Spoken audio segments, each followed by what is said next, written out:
All right. Shalom, shalom, Sister Deborah, prophetess in the wilderness. And you know what? That's all right with me. Coming again on this Deborah platform with another message. I will say this is a lovely evening in which the Most High, a higher has made. And I, Sister Deborah, shall and I will rest therein.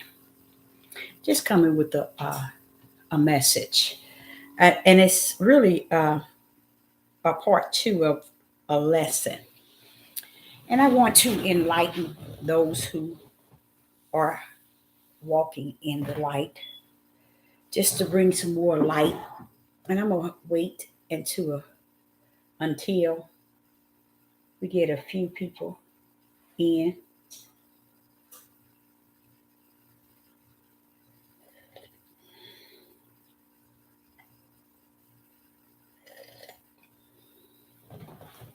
I've been dealing with this since this morning when the Most High had put upon my heart Jeremiah chapter 16.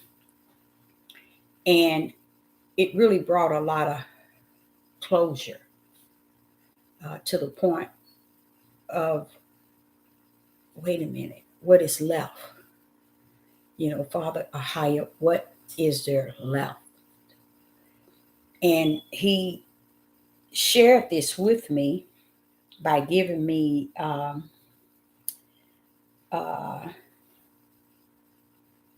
Jeremiah. Which one was it? Let me see. It was Jeremiah.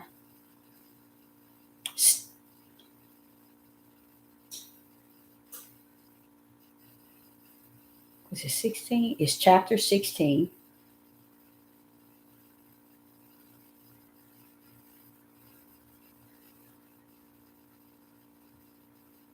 No. It was Jeremiah 19. Chapter 16 and verse 19 is what he put on my heart. And I was kind of lost in words to just, I was like, where do I go with that, Father Yah? What do I do with that? Being so I feel it's deeper than just me feeling it. It's me knowing that there's so much that is of the light that people are so distanced from. Um, and I guess that really has to do with how much darkness that is among us that causes many to not see any light in anything. And when he brought this to me, I was like, now I've heard that, but what is that about? And I found myself reading the whole Jeremiah chapter 16. He gave me Jeremiah chapter 16 and verse 19. But I decided to read the whole 16, and it was so good to my spirit. It was so good. So what I'm going to do, hello everyone in the live chat. It's good to see you here. I want to take it slow, but yet fast. I want to go into Jeremiah 16, chapter 16. There are many of our, I hate to say it like that, of our men that are chasing their history. Okay. And every time one would come to the knowledge of who they are, they begin to chase the history without knowing the history. And what I mean by that, they chase after the history without knowing the history. And where the problem is when they begin to chase after the history in which man teaches, then they begin to go deep into a lot of darkness and not understand understand how to search true history in spirit and in truth. Okay, so they go after the history that man has set for them. Let me give you an example.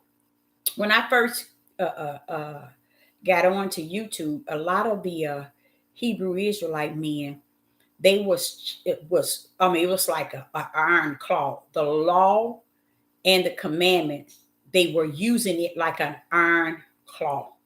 For real, you all, like an iron claw. Then I also saw them going into searching a lot of books to where it was never an end. Now you hear several other camps and Hebrew Israelite groups chasing the Mormon book. They said that's our book that has been hidden from us. So it's just like it's a no end, just like Solomon says. He said there's not an end to many books. Really, you can't, it's no end to it because you'll chase one after the other, another one, and another one. So our young men are going into this Hebrew Israelite religion. They're going straight into it totally blind. So we can't even look forward to a generation behind us or behind them or behind them or a generation anywhere to really get it, to really get spirit and truth, because this whole religion about Hebrew Israelite, the new awakening, is off the chain. They never see what happened is they got so excited. They never waited for the Ruach HaKodesh. Now, you know, just as the disciples, did the Ruach HaKodesh come into them? No. He told them to tarry. That means wait until he comes.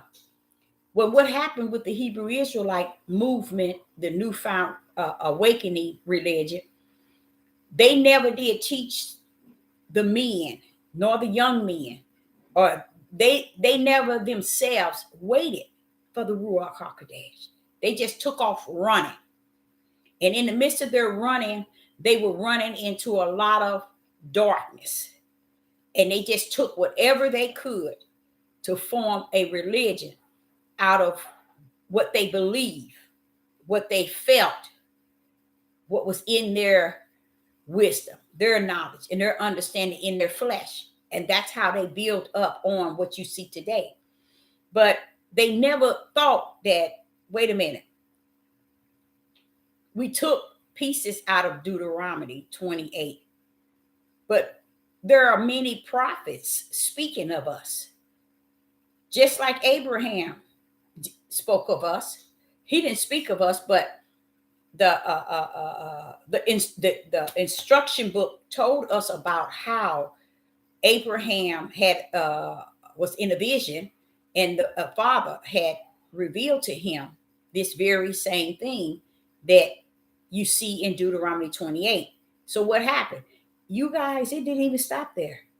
From that time on, from Abraham time all the way up until almost Revelation, you hear the father allowing it to be mentioned about the Israelites and the tribe of Judah going in to the four corners, you know, and how they were scattered, and how it was due to what took place in Deuteronomy 28. So a lot of them just, you know, pretty much bypass that. Nobody don't want to hear that. They just, no, we just gonna make up our own. And they did. And we're about to go into that. I'm gonna stop at each verse and see if anybody want to, you know, kind of climb on top of something that is being said. So I'm gonna start with Jeremiah chapter 16. This shows Sister Deborah that there's nothing hidden. Okay. It shows me that he didn't just give it to me in Abraham. He didn't just put it in Deuteronomy 28. It's been brought up throughout the Bible. Isaiah, Ezekiel, Jeremiah. It has always been brought to the front line. So we can't really say that even in our so-called awakening, what really did we awaken to?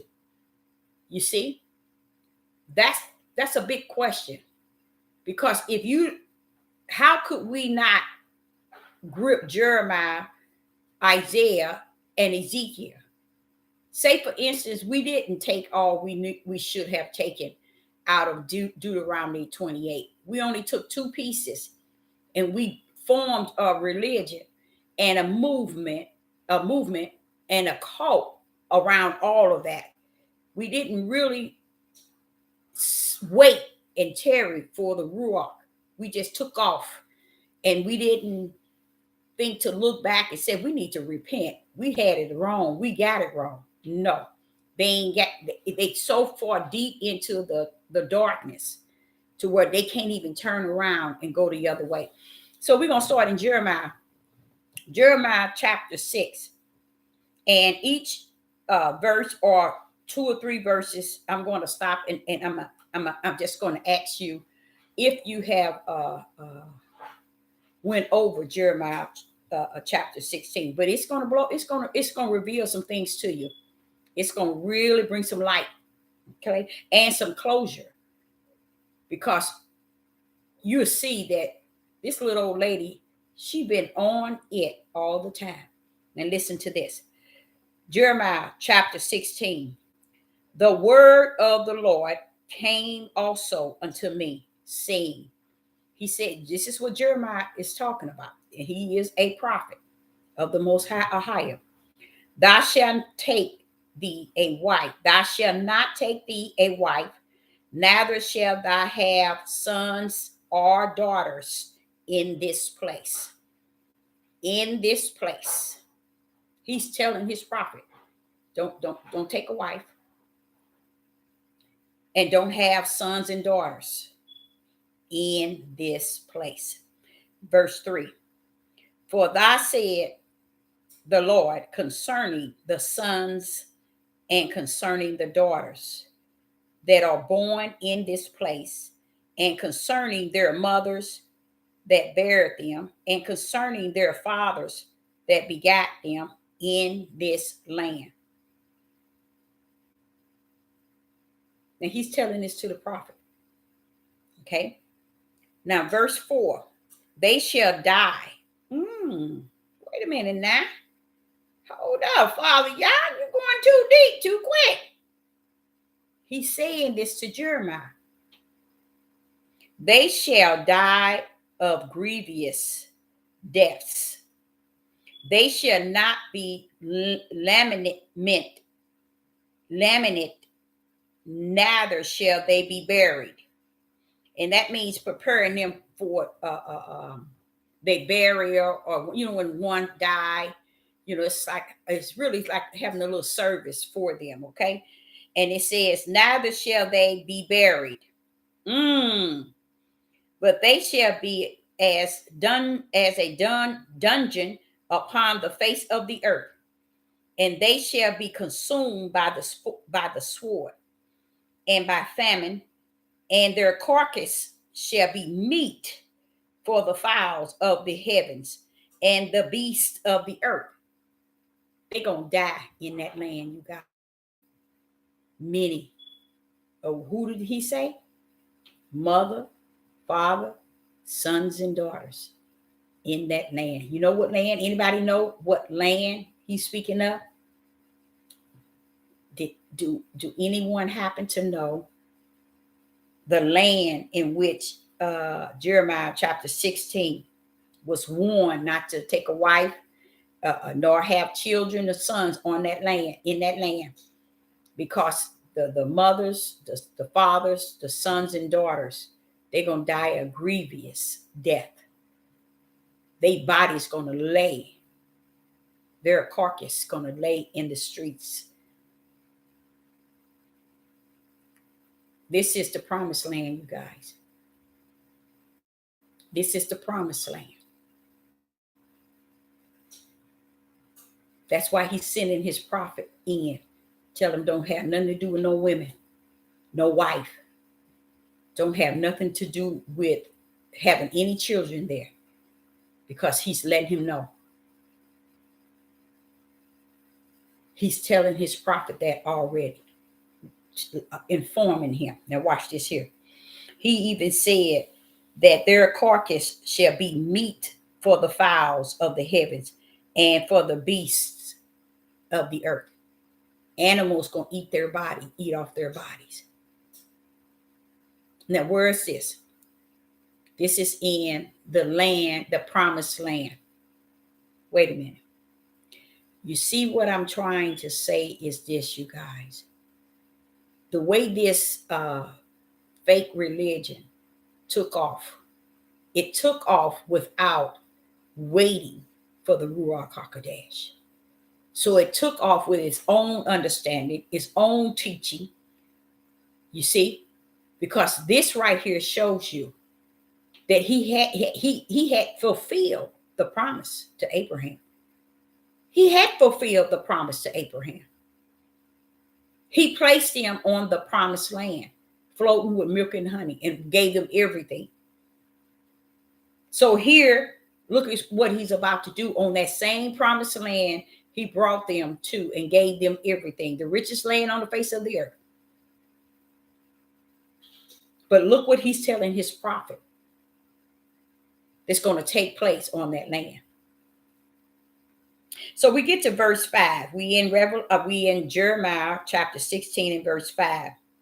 For thus said the Lord, enter not into the house of mourning, neither go to lament, nor bemourn them. For this is like a place where people, someone has died, and they there and they moan it, and they, like a funeral, moaning, and because someone has passed away, he's telling his prophet, don't go, neither go to lament, it's lament, nor bemourn, for I have taken away my peace from this people. See, he's telling his prophet straight up. Now, is he telling these people that? No, but he telling who? He is. That's what Sister Deborah is be trying to say to you all. He can tell his whatever he want to tell them. He don't have to tell them. He's telling him, his servant, what is taking place in this land that he is in, this promised land.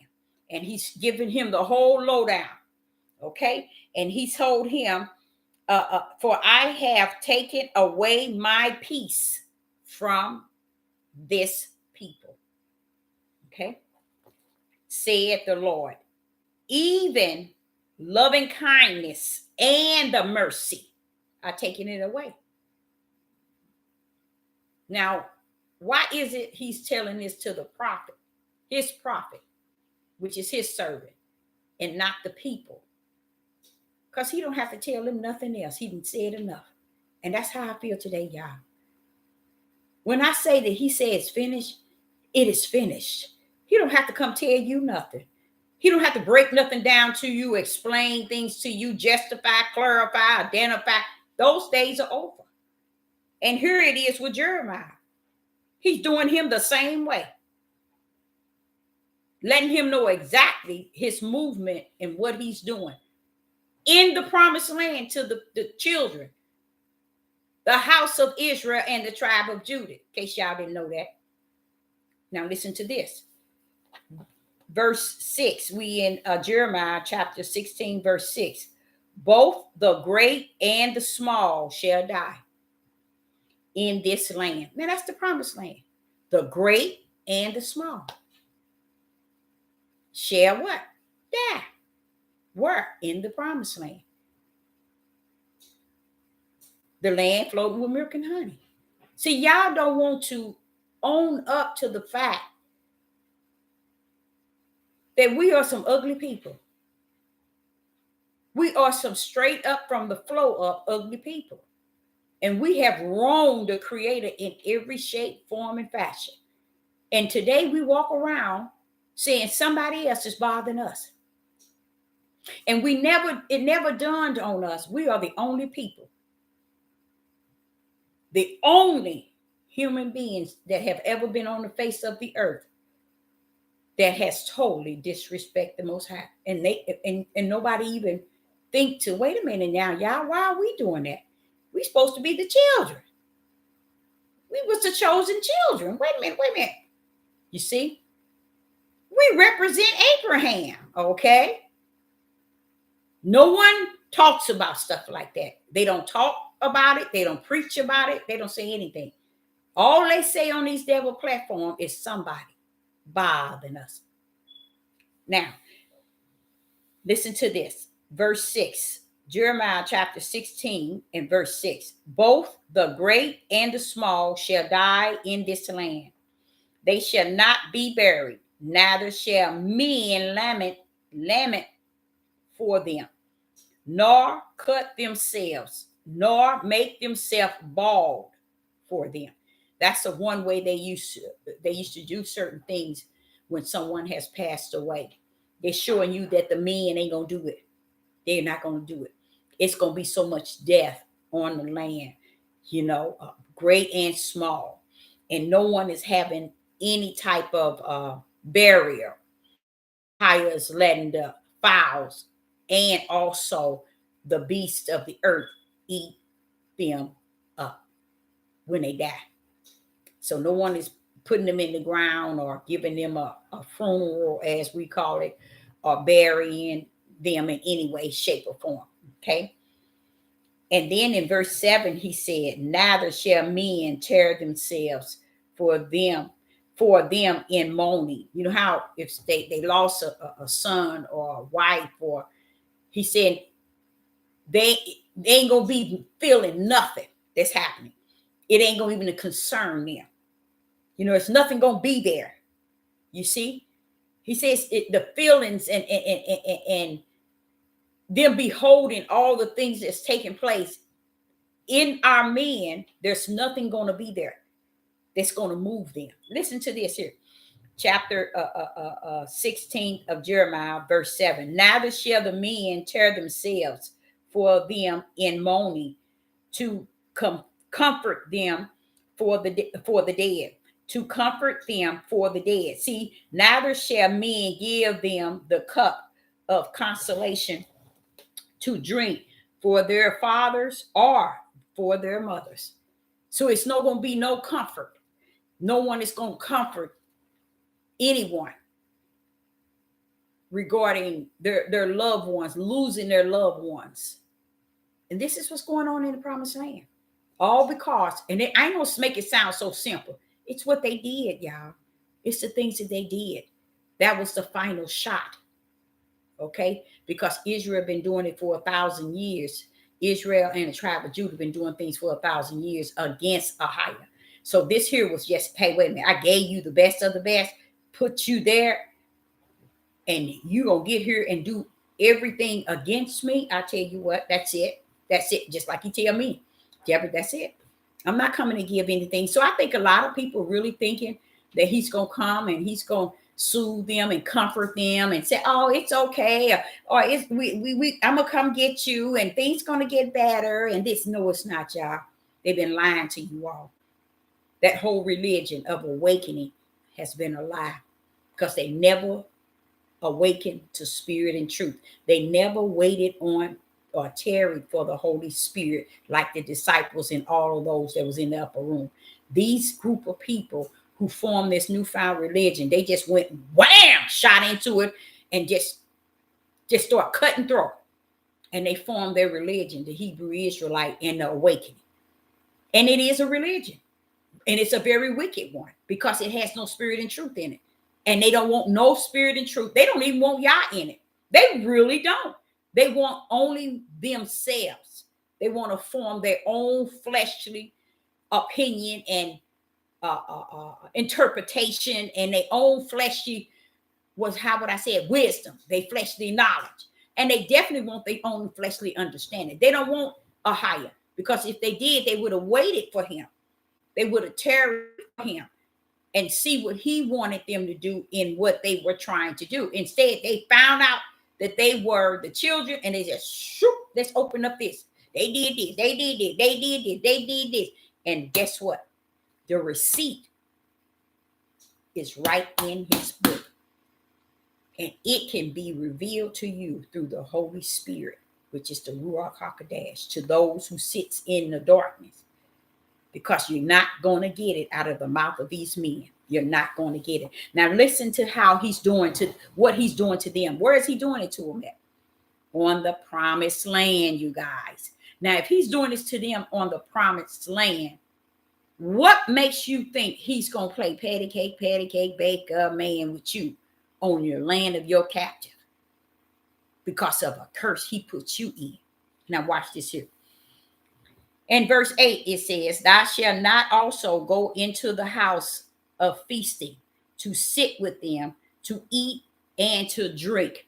That's why I told y'all, I don't play that. I do not play that. When they be having them feast days and all this got to do with the calendar and all, I don't be bothered with them people. I don't even entertain it. Not at all. How you gonna do anything that took place in Torah, and those that lived in Torah didn't follow it? But here you is in captivity, and you decide to go into Torah and get what they didn't keep or what they didn't follow and bring it to this day in your captivity. And you didn't do right even in the promised land. It's just so many places they didn't do right, you guys. How is it they going to bring it to you and drop it in your lap in the land of captive, in the land of the cursed ones, the one we're cursed? How dare they think that we are? I guess that's about how the heathen think of us too. But our own think that we're going to fall for that. But 99.9 fell for it. But you wonder where a lot of the people that was in the Christian church, a lot of them wouldn't go for the Hebrew Israelite movement. They won't go. They won't come out of what they've been in. And half of them is halfway in and halfway out, but they ain't going to go in the direction to the Hebrew Israelite movement or into their religion, because they see the hate. They see the hate. They see the discord. They see let me tell you what they see. They see their behavior and how they conduct themselves. There's no unity, none whatsoever. So why jump out of the Christian religion and get over in yours? And yours is just as worse as the Christian. Seriously. Because both of them bent up and bent down. So what? So when you turn around and see the majority of the tribe of Judah, they're in the belief, their own little self-belief in the Christian religion. They're not in the tribe of Judah, or they're not marching with the Hebrew Israelites newfound movement or their new awakening, because they're not even awakened to anything. They have not awakened even to what it now. You know, they talk about what they have taken from us and what they have hid from us. You're going to find out they've been lying all the time. All that stuff they be talking about, y'all, here it is right here in Jeremiah. I told y'all, Isaac, Ezekiel, and Jeremiah, Solomon, a lot of them have been telling us all the time, but we insist in going strictly into the newfound religion, Hebrew Israelite movement, and the new awakening. Not understanding they haven't awakened to anything. They haven't. Okay, now listen to this. In verse 8, Jeremiah 16 and verse 8, he's telling Jeremiah, don't get with them and be feasting with them and sitting with them and eating and drinking. Don't do it, Jeremiah. Now, where are they at? They're on the promised land. He's telling them, don't deal with these people in no way. He's telling his own prophet, the servant, his own servant, the prophet, don't deal with them people. Who were the people? Israel and the house of Israel and the tribe of Judah. Ahia was telling him, leave that nasty stuff alone. Leave them alone. If you really read Jeremiah chapter 16 from the beginning, you'll see he's actually saying, no, you don't want that. Don't go near that. Don't bother with that, Jeremiah. Don't. He tell them, don't feast with them, nor sit with them, or eat and drink. Not even to eat with them. You see what I'm saying? And that's what I was trying to say to y'all in this day and time. It's more critical than on the promised land. Because we didn't do right in the promised land, the curse is now on us. Okay, in the land of our captives. So, okay, so if within that 400 years, they still haven't clicked here, they're not going to click in the midnight hour. That means the worst of the worst of evil time. They're not going to click and say, oh, we get it. No, they're not. Because they're still the same people. The same people. Even the group that died in the wilderness, they are no different than the one that was on the promised land, that Ahiah put on the promised land, and the things that they were doing, they did the same as their forefathers. There's no end, you guys. There's no end to this. That's why it need be that we understand that there is a end game to the curse. It can't be just, okay, keep on. Okay, what we gonna do with them now? What do you think Ahiah need to do with us now? Just take us to the promised land? Even though within the 400 years, we still ain't done nothing no different, but did everything even worse? See, it don't make sense, y'all. And I think it's wrong for any of us to think that he owed us again the promised land. And we have been worse than we were the first time on the promised land. We have been even worse in our land of our captivity, but yet we should go to the promised land. It just seems like something wrong with us mental. We are mentally disturbed. And I've been hearing this, and it's been about four people who have taught a message, and in the way they was conducting themselves and their facial impression and the way they was acting is, what is wrong with these people?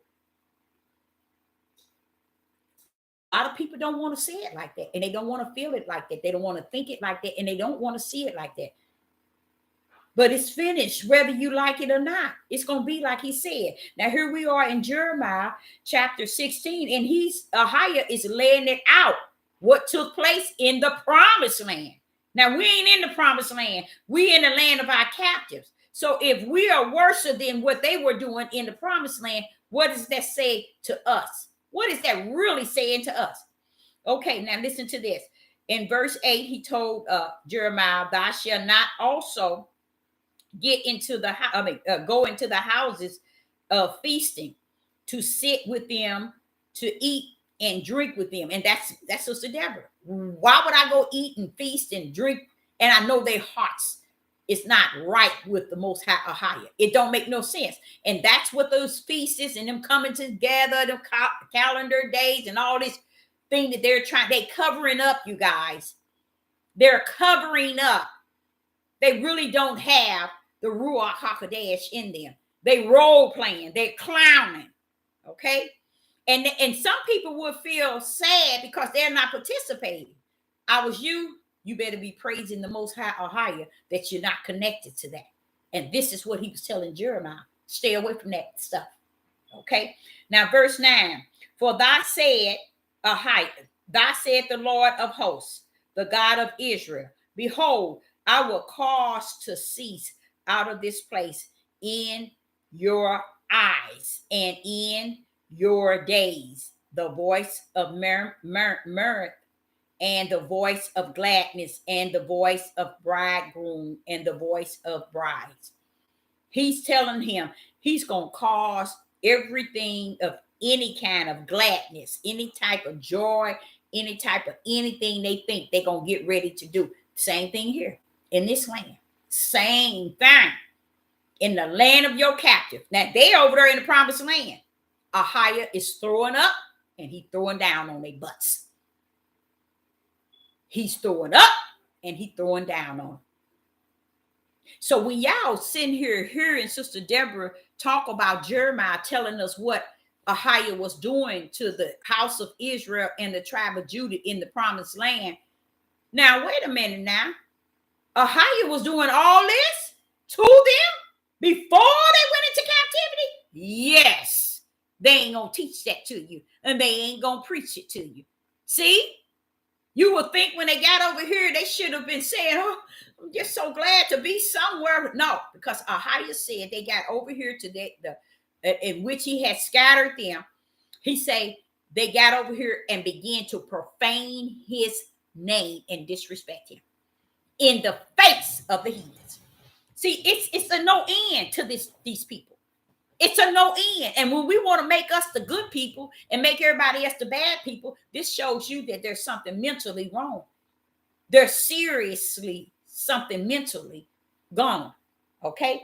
Now, he was telling Jeremiah how all the voices of gladness and happy and groom, a bridegroom, and the voice of the bride, and just letting them know all these things. He was going to do what? How did he say? He's going to cause it to cease. Right before Jeremiah's eyes, he said he's going to cause it to cease.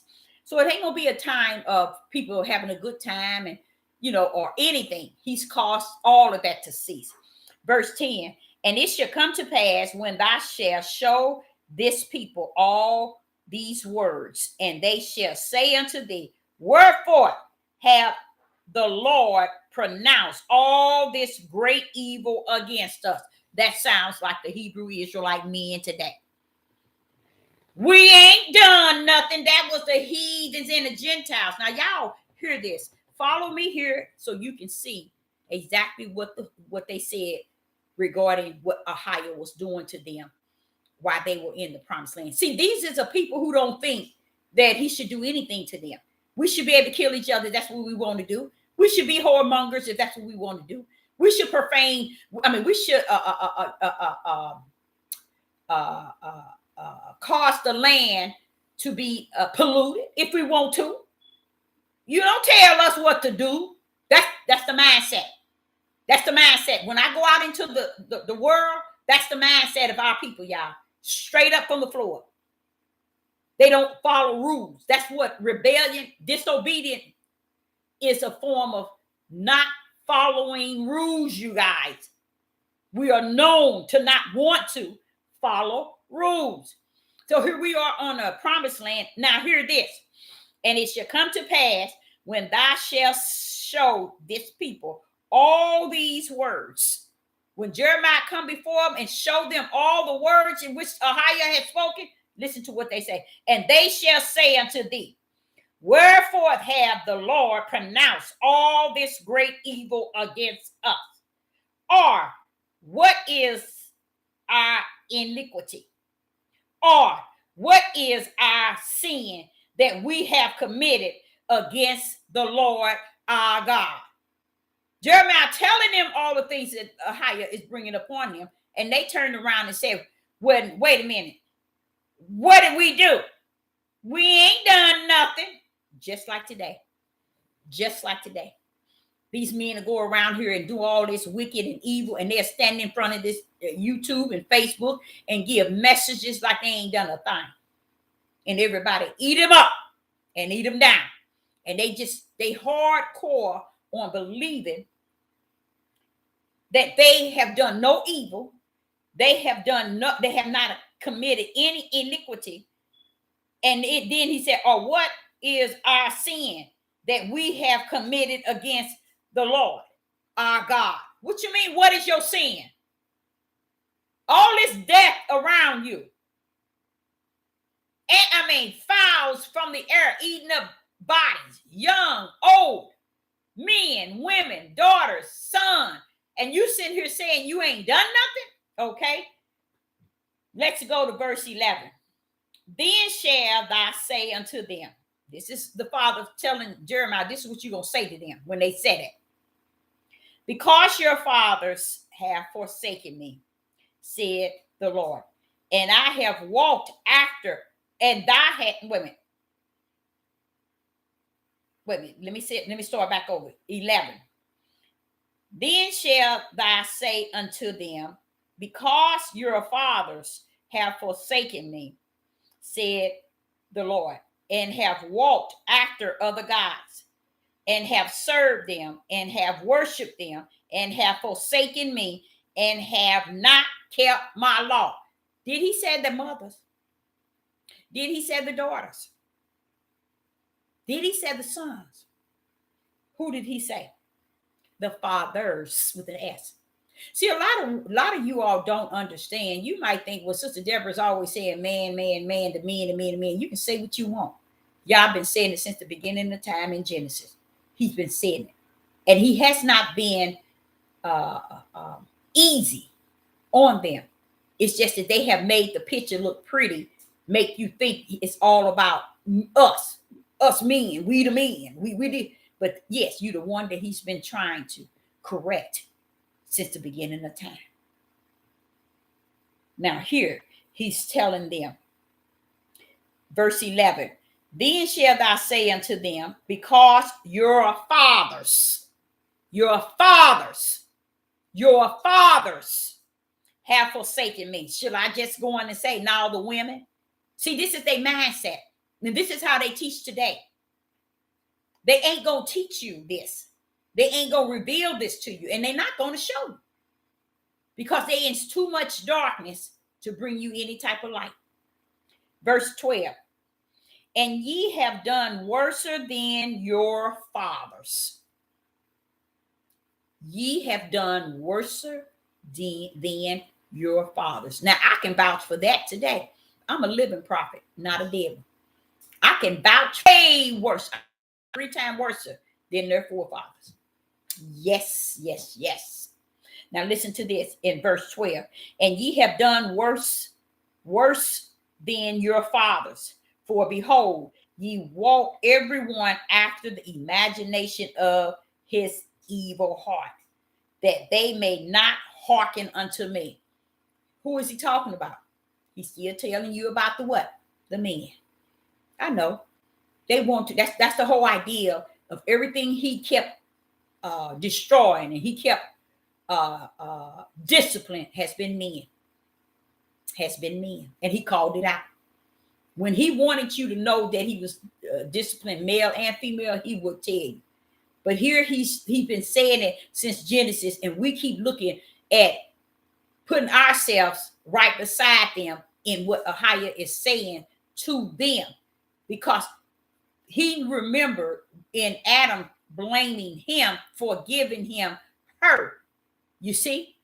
So, and he called her as the reason why he did what he did. So that was the beginning. That means from that time on, all the way to the end, men is going to always be blaming someone else outside of themselves.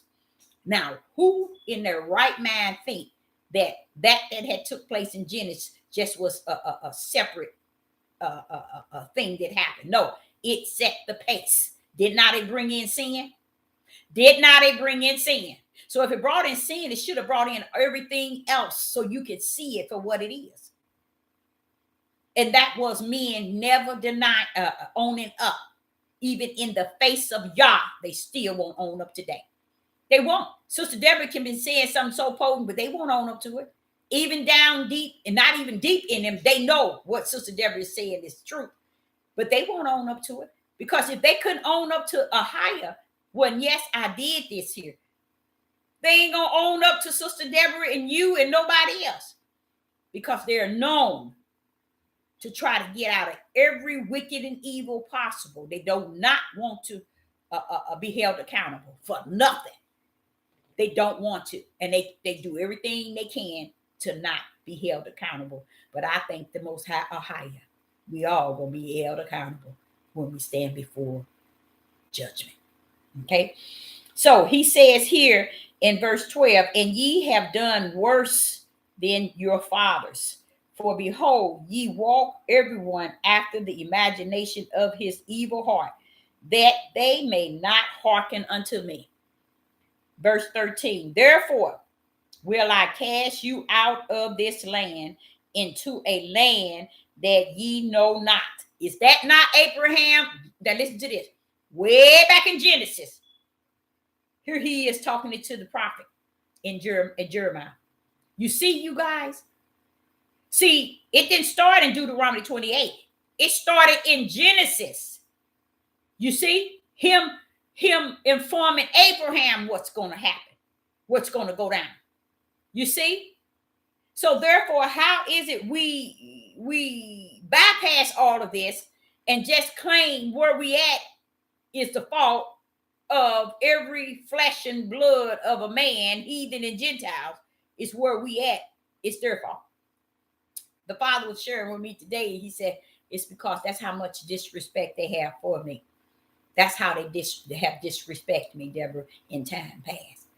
And I said, wait a minute, that's kind of deep, but I still don't get what gives them the authority and the right to you say you cursed them. They say you lying, you didn't. You say you cursed them. They say you lying, you didn't. You tell them you cursed them. They say you lying, you didn't. And that's what your men are doing today. And women too. That's what they're doing. They're denying him to have the power to be the one who has caused them to be in the situation they're in. They denying the power they're in. See, they deny him 24/24 in every way, shape, form, and fashion when they have to search the history of the flesh to find out how many slaves were died here, how many slaves did this, how many slaves this. That's because they still deny the curse itself. So if you ever wondering why is it we're not out of here, it's because the end game is that we'll be destroyed here because of the fact that there has never been a people that has owned up to the curse itself. Now, here in Jeremiah, it says in verse 13, Jeremiah chapter 16 and verse 13, therefore will I cast you out of this land into the land that ye know not, neither ye nor your fathers. And there, listen to this, y'all, listen to this. And there shall ye serve other gods day and night, where I will not show your faith. I will not show you favor. Now, I'm gonna tell y'all, and y'all probably wondering what do I mean, but I'm gonna break it down. In time past, I've always told y'all I don't go messing with the Christians. I don't go messing with different other organization groups and religion. I don't bother them, y'all. I do not go bother them. This is why Sister Deborah was explaining to you why she don't go bother them. Listen to the mighty Yah. Listen to what he says. Listen to this. Verse 13, therefore will I cast you out of this land into the land that ye know not. So nobody took your land. Hallelujah. Nobody took your materials and your items in that land. Africa running around trying to claim your items that's on your land as theirs. They've been trying to, they got a suit against British telling them that that's their items, that, or they owe them reparations and they owe them, they need to give their items, though they don't belong to them. But because Negro people, when you first thought you was waking up to something, the first thing you should have done was detach yourself from the world, first of all. But no, you didn't want to detach yourself. You just took off running. Didn't even wait for the Ruach, the day of Pentecost, or the tarry for the Father. Wait for him to come. Oh no, they didn't wait. They just went shot into it, the newfound religion, the new awakening, and that's why today it's still probably about 1% of this tribe of Judah involved in the Hebrew Israelite movement. That's about it. Okay, now listen to what he said here in 13. Therefore will I cast you out of the land into the land ye knew not, neither ye nor your fathers, and there shall ye serve other gods. So listen to this. That was an order, you guys. That wasn't your choice. Woo, Father Yah, they gone. Woo, Father Yah. Woo. Oh, Father Yah. Oh, Father Yah. The reason why I'm saying that, if you really can feel the deepness of that, we're running around here talking about they serving Jesus Christ. They serving Jesus. That's not his real name. That's not the true name. And he's a white God. He ain't the white. But yourself, what in your curse? Listen to what he said. Shall ye serve other gods? He said, therefore I cast you out this land into a land that ye know not, neither ye nor your fathers.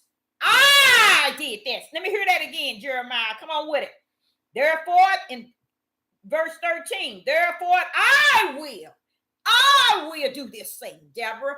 Tell them, Deborah, I said I will cast you out of this land, and I will put you in a land, and ye shall serve other gods. So just because you see a lot of people serving Christian, shut your ugly mouth. That was a charge of the Most High or higher, and it ain't nothing you nor I can do about it. You get it? That's why I say the ignorance of their awakening doesn't make any sense. That if they would have sat still and waited for the Ruach HaKodesh to teach them so they can have some fullness of really what is taking place even today. They don't have the sense of that. They think it's about running and finding out information about the presidents that had slaves and where the slaves were buried and where they were beaten. Sick mess. But this is, y'all, do y'all know what this is? This is the real search. This is the real search history, y'all. Simple and easy. This is the real search history. Listen to what it says. And ye shall serve other gods. Watch what he say. Day and night, where I will not show you favor. I won't have nothing to do with your tests. I won't have nothing to do with your tear. I wouldn't have nothing to do with your tear. You're going to serve other gods. So this is why you see the whole house, I say the whole tribe of Judah and other house of Israel serving other gods. See, it's still people, it was the charge of the mighty Yah who did this. But because, like I say, they didn't wait to hear what he said, they just did their own saying. They took on their own wisdom, their own knowledge, and their own understanding. This is the true receipt right here, you guys. This is the true receipt. So when you looking at it and talking about and down in the people in the Catholics and in the Christian, you can't do that. It's worthless. Because still it's the charge of a higher.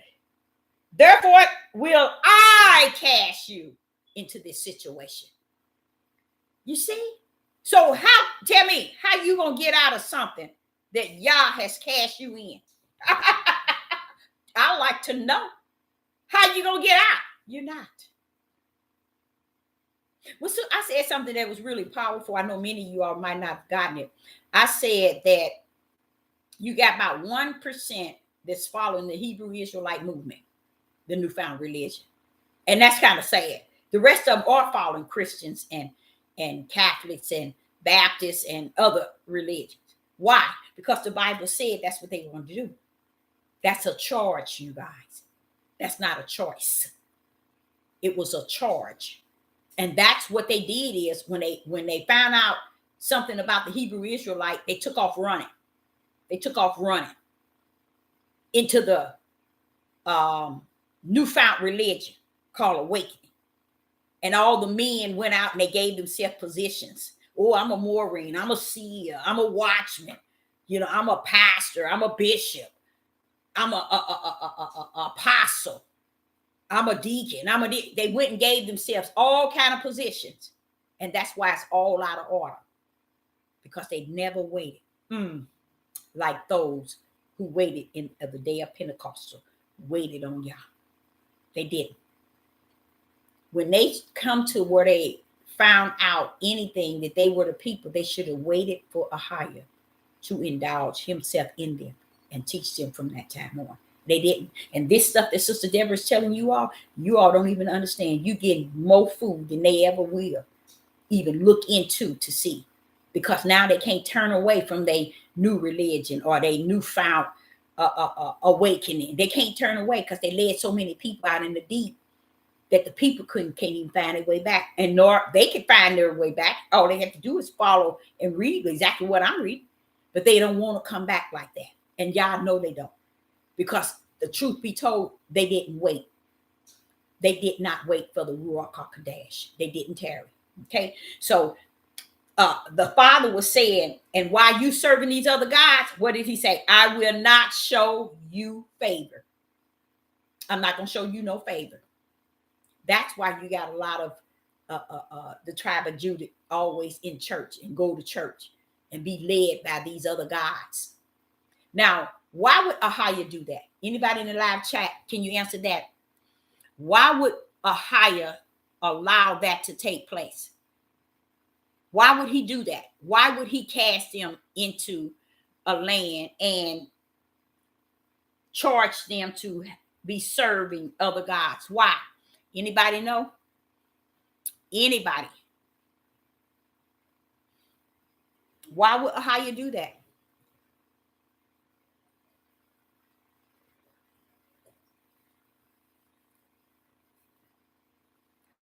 Why Ahiah did it? It's because that's what they were doing anyway.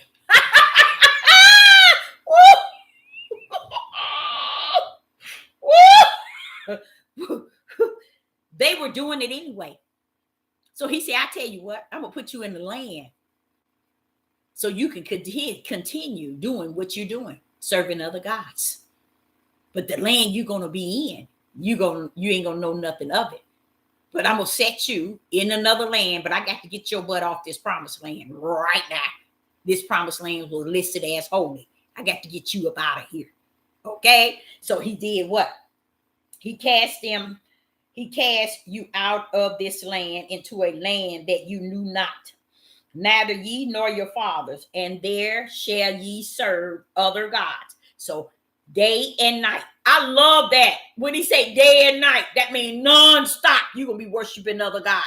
But you got to understand where he's coming from. He's coming from the fact that you were doing that in the land, in that promised land anyway. He got to get your tail up out of that land. You see, because you're worshiping other idols as your God. You serving other gods and you worshiping idols. So it's the same thing. You see, how do you know that, Deborah? Because when you go to listen to this, let me tell you why that they were already doing that. When you go to Ezekiel 36, you see a lot of us thinking that he only said it to certain. No. This thing is so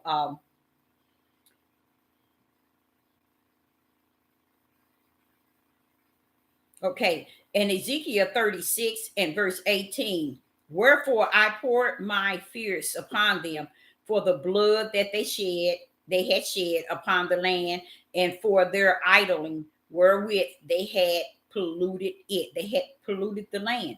So it says, and I scattered them among the heathens, and they were dispersed throughout the country according to their way and according to their doing.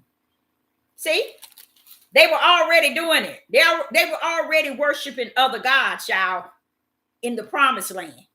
So he just put them on a land that they knew not of. And he said, okay, you want to worship other gods? Now you worship them day and night. Love that. I love that. He said, and ye shall serve other gods day and night, where I will not show favor. Okay. Verse 14. Therefore, behold, the days come, said Ahiah, that it shall no more be said, the Lord liveth, that brought up the children of Israel out of the land of Egypt. Verse 15. But the Lord liveth, that brought up the children of Israel from the land of the north, and from the land whither he had driven them.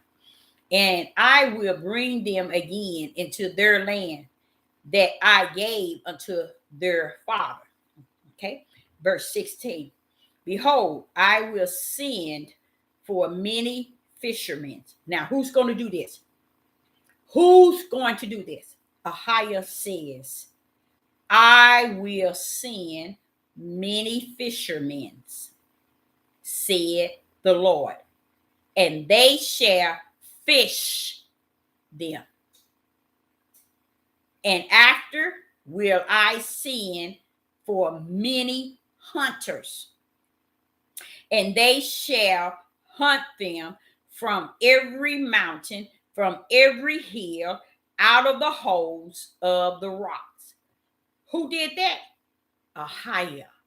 Ahiah son fishermen, and he son hunters to hunt your butt down.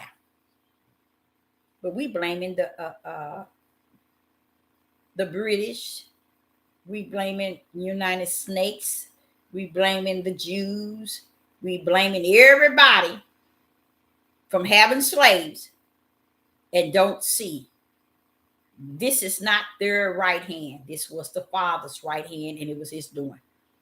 That's your receipt. You looking for a receipt? You looking for the history? That's your history. Why is it these men don't focus on that history? You know why?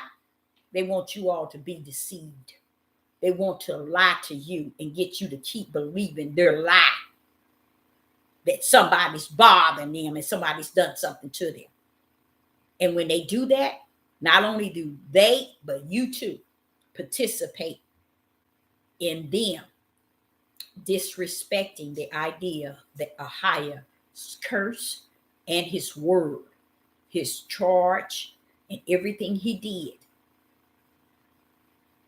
surrounding us was from his right hand and his will.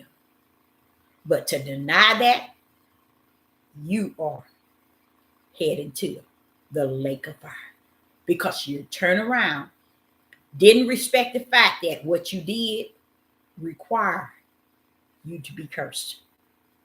You had done it 100 times. What should have been your punishment? The promised land? That should be your punishment. How sick does that sound? That the Hebrew Israelite movement feel their punishment should be that they gain the promised land. He gave you the promised land. You cut up from the floor up on it. And the Father said in Ezekiel, you all was killing one another, shedding blood, worshiping idols, polluting the land. The same thing you doing over in this land here. Nothing no different. But he made sure he had an end game. He put a beginning of a curse and he put the end. Why would he put a beginning and not an end? Somebody in the live chat, can you answer that? Why would the Most High, and show me in any scriptures where Ahiah did something in the beginning and then ended with something? Show me, tell me what verse I can go to where he just started something and it never had an end. This Deuteronomy 28, the curse. Let's just take Deuteronomy 28 and put it to the side. Let's just say the curse.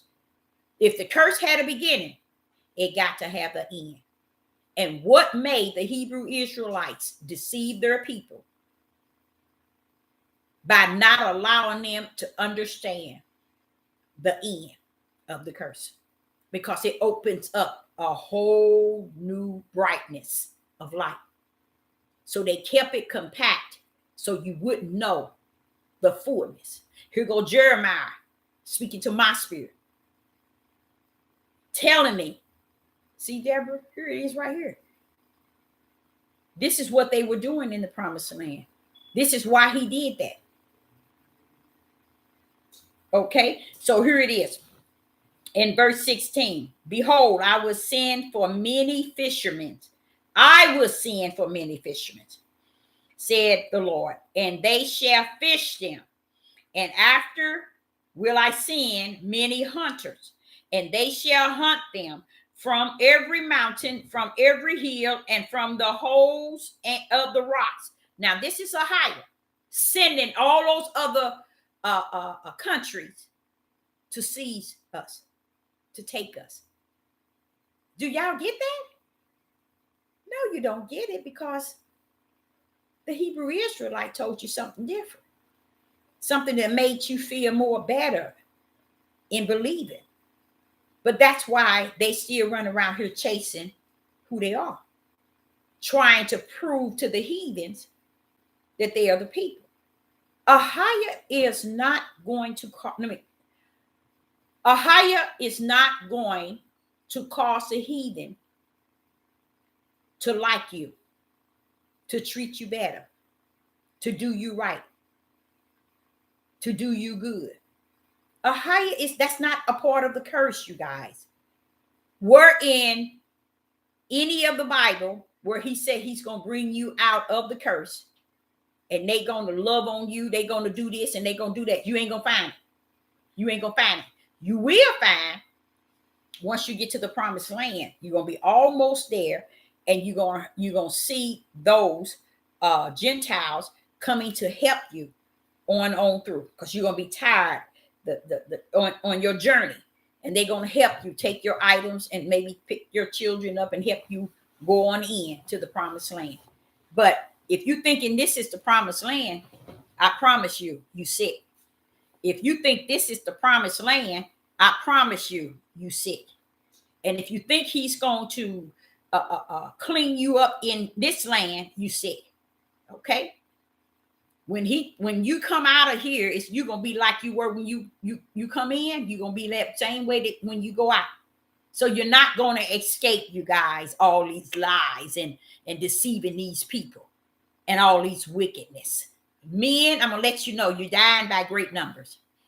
Yes, you are. This here is totally destroyed. Totally.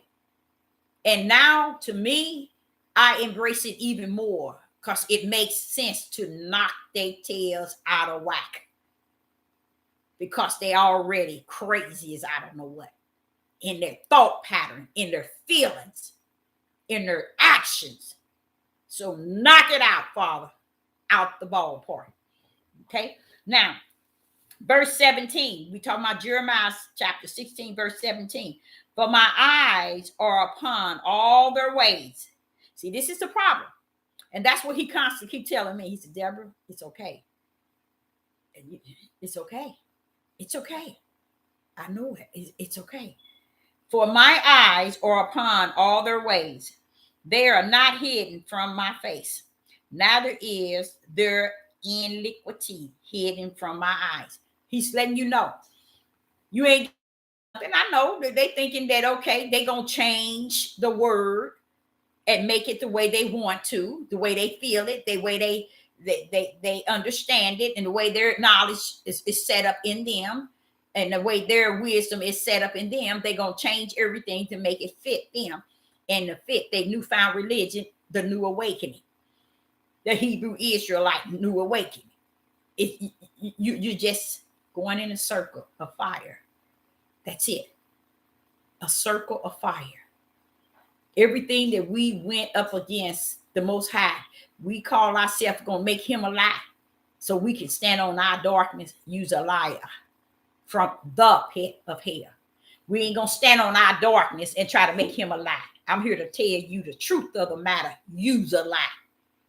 And the truth is never going to be found in you if you think for 1 minute that we're going to turn around and it's going to be the way these men are saying it is. They are a liar and they are deceivers and they have no truth in them. That's why they can't speak spirit and truth, because there's no truth in them. There's darkness of their wisdom.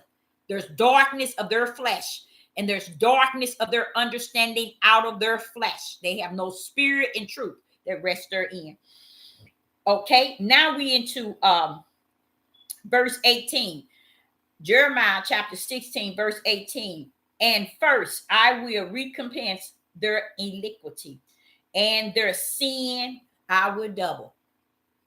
So you got over here thinking that, it's all, he's telling this to Jeremiah. I'm going to double their sin. How you like me now? How you like me now? Okay? Their sin doubled because they have defiled my land. See, he don't like the idea y'all doing that to his land. He don't like the idea of our fathers doing what they did to the land. And the reason why he's calling it us is because we never owned up to it. We're still trying to hide the sins of our forefathers, especially the men. Especially the men. They have hidden all the sins of their forefathers in this day and time. They have made the men look good. And they should never have done that.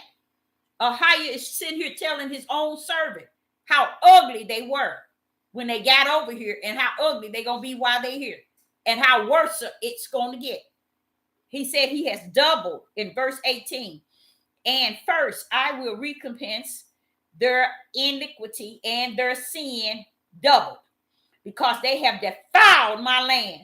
They have filled my inheritance with the carcass of their detestable and abomination things. And they thinking they going to a land where they're going to awaken and try to get reparation and try to get something they entitled to. That's not the end game, you guys. That's not the end game. The end game is until they are to crush you, destroy you in everything you say, do, see, and try to be. So when you see all these movie stars that's falling, that's getting killed and getting murdered, you see all this stuff that they're doing to them, they crushing them, they're destroying them. Each and every last one. He said, you're not going to get up. Because when you get up, you're not going to be the inheritor of what you gain. Look at Jackson. He gone, ain't he? Michael Jackson. Look at all what he had. Mama got something. Yeah, and the kids got something. But they didn't get the bulk. Look at Prince. Where his stuff happened to his stuff. The Father told you in Deuteronomy 28, you ain't going to get up like you think you're going to get up. And a lot of people don't understand. You're going to go up and you're going to come down and you're going to be looking around trying to figure out what then took place. The word had laid it all out. The word had laid it on out. Only the things you do for a higher servant will be considered. Isn't that something? I love that. I love that. But that is the truth. Anything else, he said, it's going to fall. Go back and read Deuteronomy. He said, when you build a house, you're not going to be able to live in it because they're going to own it. And is that not true? He's just saying the reality of truth. While we're trying to build upon lies to make people think that it's going to be the way we say it is, or it's going to turn out like we see it and we understand it. Okay, go ahead on. Go ahead on. Sister Deborah told you, until you are crushed and destroyed. The heathens got a charge. The heathens and Gentiles got a charge on them. And that is to destroy you. And guess what? You ain't going to be able to override it nor beat it. You ain't going to be able to boo-hoo and call on the Most High and say, they doing this, they doing this, they doing this to us, they do it. Have you ever gotten you? When did he come to get the people off the tree that was hanging? When did he come to get anybody else? Somebody need to talk to me. When did he come to save you out of this and save you out of that? He definitely not coming now, because those who call themselves awakening then turned around and poured one of they wicked curse on now they can't put no curse on the Father, but they put a bad mark on the fact that he cursed them. They gonna make him a lie by starting a religion and say it's time to wake up. And when we awaken, let's unite, but yet we don't unite.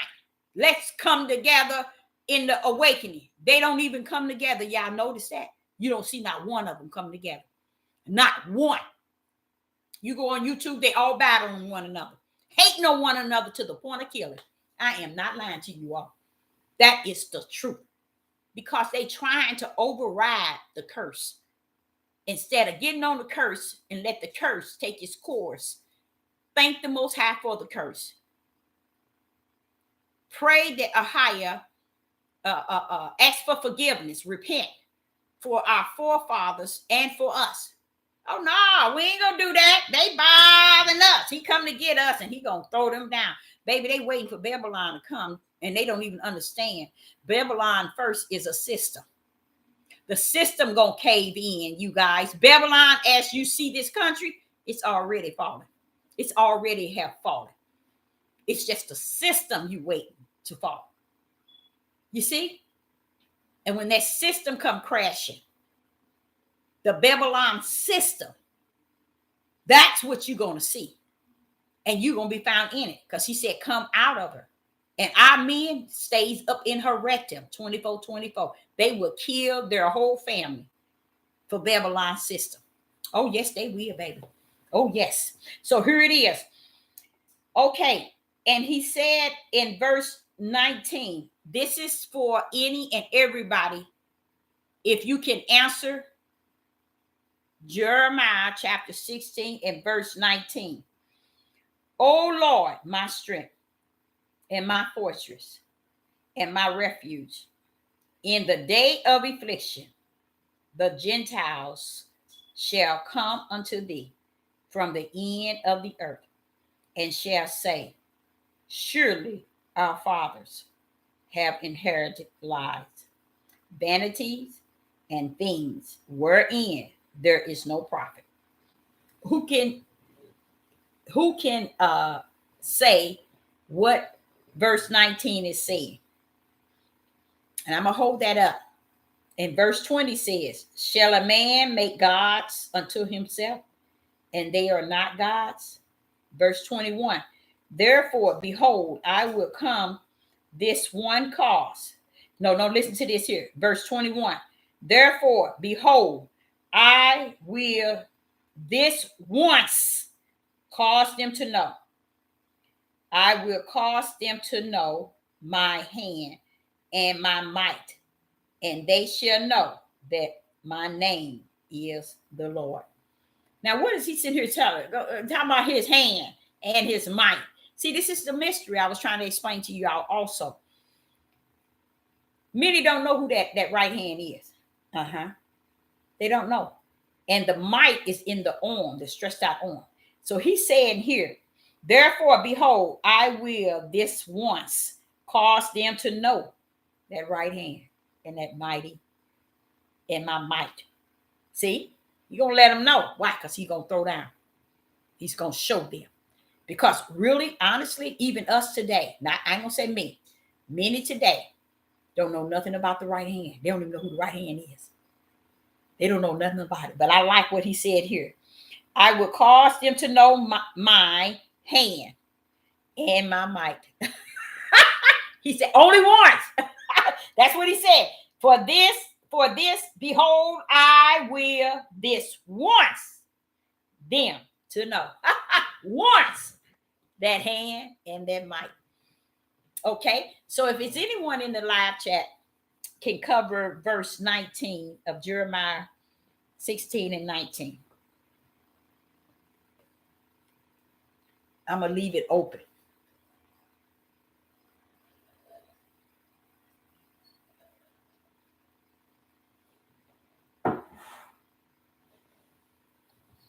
And it says, O Lord, my strength and my fortress and my refuge in the days of affliction. That's Jeremiah. The Gentiles shall come unto thee from the ends of the earth, and shall say, surely our fathers have inherited lies, vanity, and things wherein there is no profit. Okay.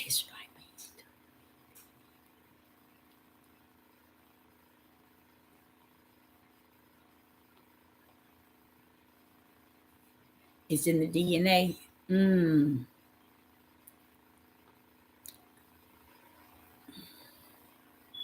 But if it's in the males, then it would have to be in us. Because he said, I will visit the iniquities, the sin, the iniquities of the father for a generation. And when it said 4, I think it said 3 or 4 generation. But what people don't know, it keeps going. Generational curse. It keeps going, over and over and over, because they're not stopping it in any way. No one is speaking or breaking the generational curse. So it keeps rolling over to where we at now. But you said it's an Israelite man told me that evil and wicked is in the male's DNA. It's something really strange about it. It's something really, really strange. It is really, really, really strange about that, because I be trying to, and you know what, y'all probably said Sister Deborah lost her rocker. I kind of feel, just looking back and understanding that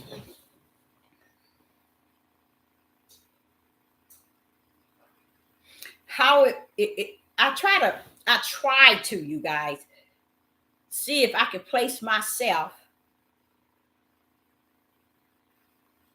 and I can't seem to place it, but I feel it. I feel the sorrow as a man, you know, and seem like he has a job. I mean, a real job on the earth. You see what I'm saying? Uh, to the point where they might not be willing to uphold their first job. You see what I'm saying? That's the way it feels. And I think I said, but baby, you got some job. And I look back at it and I said, you know, that woman came to help. Okay, so you know when he created Adam, he put Adam only in the garden. He created all the beasts and the fowls and animals, and he brought them to Adam, to see what he would name them. So she wasn't with him. You see what I'm saying? So what I'm saying is, he had a job, a real job, when he was created. And that job was a legit job. He had duties. He had responsibility. And today, you don't see none of that. None whatsoever. And a lot of people will say, well, no, Sister Deborah, all men are not like that. We got some good men. I would say that good is not something I look for out of a man. I would say a man out of Yah's own heart. You see? And you know, a man that, because if I'm gonna show you what I'm talking about, child. Because if you think about when he put Adam in there and he told him to tilt the ground and all that, that's a job, y'all. I'm just saying, it seems like men had a real legit job just being a man. You see what I'm saying? And it's almost like they turned from the main thing that they were created to do, was a service to Yah, the one who called them to be a man and to labor. You see, they turned away from it all. Well, why did you say that, Deborah? Because it feels like Adam turned away from his only position in the garden, and that was to labor, lead, and be the first. And he turned, and it's almost like he took his crown off and said, no, I don't want this position. So to me, it's also like that today. Women, I'm going to tell you all, and men, women are not holding the men accountable. You see, and men are not holding themselves accountable. We're not in a season where they're going to hold themselves accountable. They're not going to be responsible. I'm sorry to say, they're not going to come to the point where they are responsible.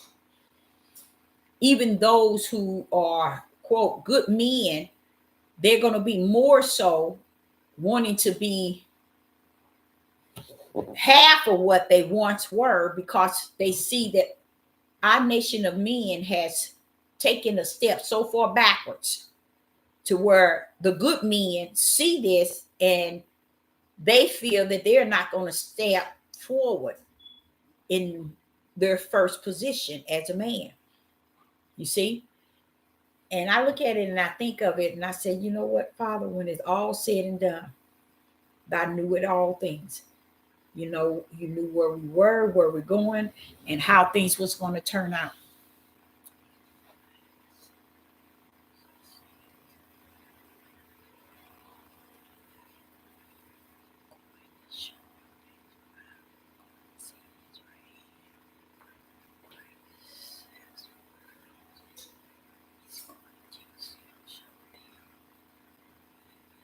And he said he's going to do that once. But he speaks of the Gentiles shall come unto thee from the ends of the earth and shall say, truly, our fathers have inherited lies, vanity, and things wherein there is no profit. The Gentiles is going to come and own up to that, you guys. Now, when would they do that? You see? They're going to own up to that. But when? You see? But when?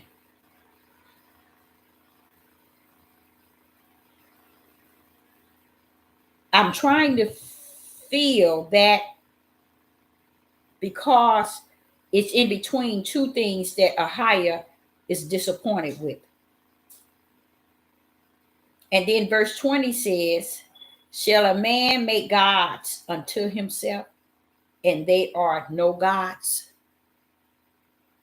And then the verse before that says, and first I will recompense their iniquity and their sin doubled, because they have defiled my land. They have filled my inheritance with the carcass of their detestable and abominable things. So where did this 19 come in like that? I'm going to have to dig deeper. I'm going to have to dig deeper because the Hebrew Israelite turned that into something else and said they're going to say that their fathers have lied. I'm going to tell y'all this. When you think of the promised land, you're thinking of Israel and the tribe of Judah, but there's going to be other nations coming up to worship. You see? You see, guys? So it is not over yet because we are in that promised land. We were in the promised land once before.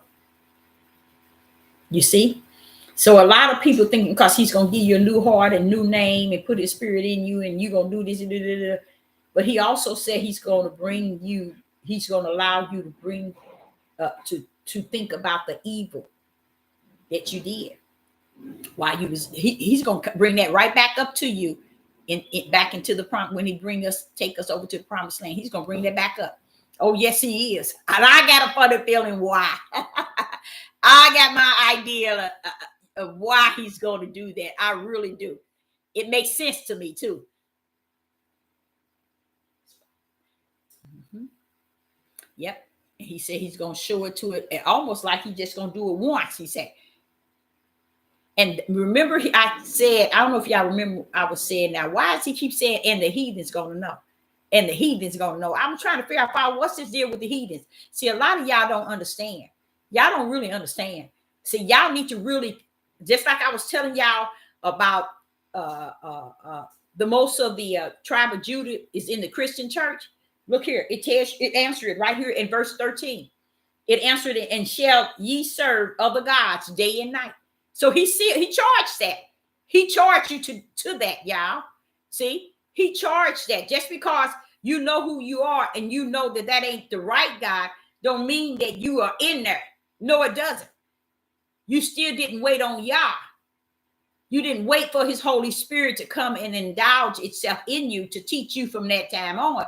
Everybody just took off running and connected to the Hebrew Israelite movement. And we shouldn't have done that. The Gentiles will see this. We'll see this. Yeah.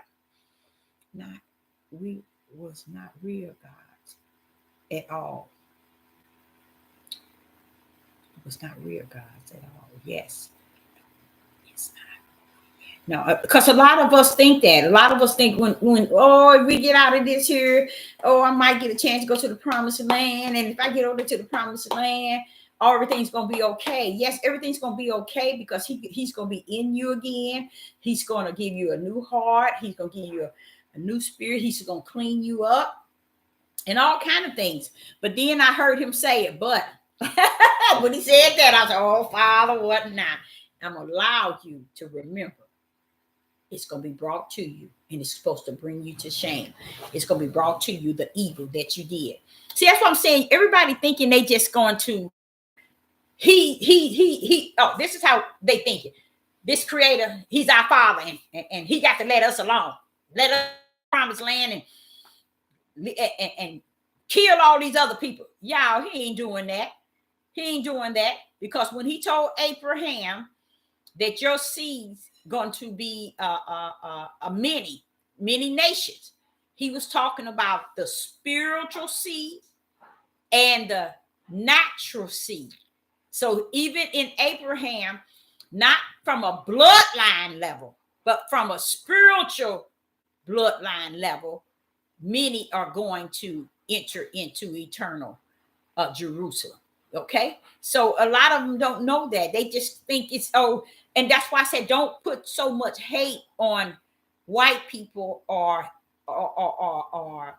any other race, because he said, what did he say? Don't hate them because it seems like they're prospering or they getting away with something. Higher don't want us to be.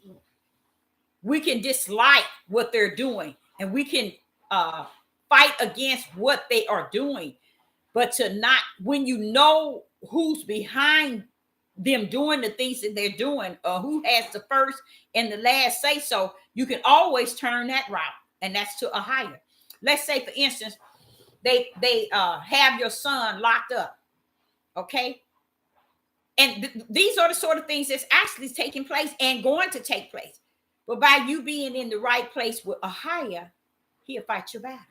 You see what I'm saying? So while everybody running around here trying to fight the battle in the flesh and in their flesh understanding and their flesh wisdom, a higher let them go head on. See where you go. See what you get. But when you are walking in spirit and truth, a higher will fight your battle. And he'll let, because you trusting that he can get your son out. That he will. Not he can, but he will. You see? Once you know that you have, what did he say? Seek ye the kingdom. You have already seek ye the kingdom. And he said everything else will be added. He said, and then things will be added, meaning things that you need him for, or he gonna be there for you. See, that's the problem. I'm Sister Deborah's trying to get people to understand. So what if he has to destroy? So what? The charge and the curse is that we all are destroyed. But he's saying if you get your spirit right, it can control still your flesh. You see, it can still control your flesh, and then you would have been and chose him over the issues that can actually take place against you on this earth, okay, or in this captivity. But they don't want to do that. Oh, we ain't gonna be destroyed. He come to this one female told me, no, he's coming for us. And this male told me, oh no, he's coming to get us. Okay, keep on. He's standing right over there. He'll be there to get you. Standing right there. He coming. See, because we with Jeremiah. Now I'm gonna show y'all something. I know I shouldn't do this, but I'm gonna go on to Jeremiah 17, the first chapter. He wouldn't let me. Matter of fact, it was already circled in my Bible. So I said, okay, 17, look at me dead in the face. What should I do with it? He said, sum it up at the end. Now, we just read Jeremiah 16, right? We read about how Ahiah was telling Jeremiah all the things that Israel and Judah was doing in the land, and all the wicked and evil, and how he had allowed a curse to come on them to the point where they were dying, famine, and all kind of things were happening. And then his son goes out to how you said, he sent hunters and fishermen out to collect them, to find them in rocks, in hills, and mountains, and to collect them. This was the mighty hand of Yah. This was not the heathens and Gentile power. It was a higher power. And then he turned around and said in Jeremiah 16 that you're going to another land and you shall worship other gods day and night. You know what that means, y'all? Day and night, continually worshiping other gods. So when you see people worshiping Jesus, the white God, or worshiping, don't forget, this still is a charge from the mighty hand of Yah. This is what he did. You can't come out of it. Now listen to this. Say, for instance, Sister Deborah got out, said, oh no, that's a black, that's another religion. That's not the God that I serve. See, that's not the God that I serve. What do? I go face forward or either on the ground seeking the God that I once knew. Seeking him, repenting to him, telling him that I understand what took place and forgive us. You have to go in to that way so he can bring you out and awaken you to what is spirit and truth. You can't get awakened running around here chasing man's books. Talking about some books lost. Baby, you lost it in the book. So what did that say about you? You are more lost than the book that you chasing. Oh, this book, they took this book out. They took this from us. They took this. How you say all that is clowning. It's wicked clowning because they throwing you all off. Ahia done said it and called it out. He didn't charge everything to come upon us, but we sitting here saying they did. They took this book out because they didn't want us to know. They took this. They didn't want us to know. And here it is, still standing firm, and we still don't know. This book is standing tall and firm, and we still don't know.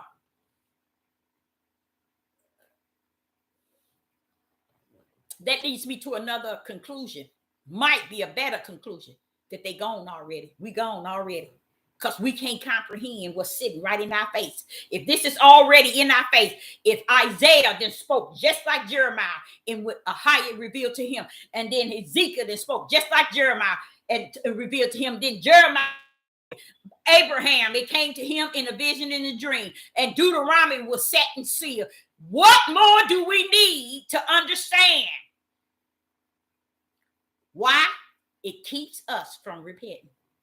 It keeps us from owning up to all the sin that was displayed by our forefathers and us now. That's why they won't come to that conclusion.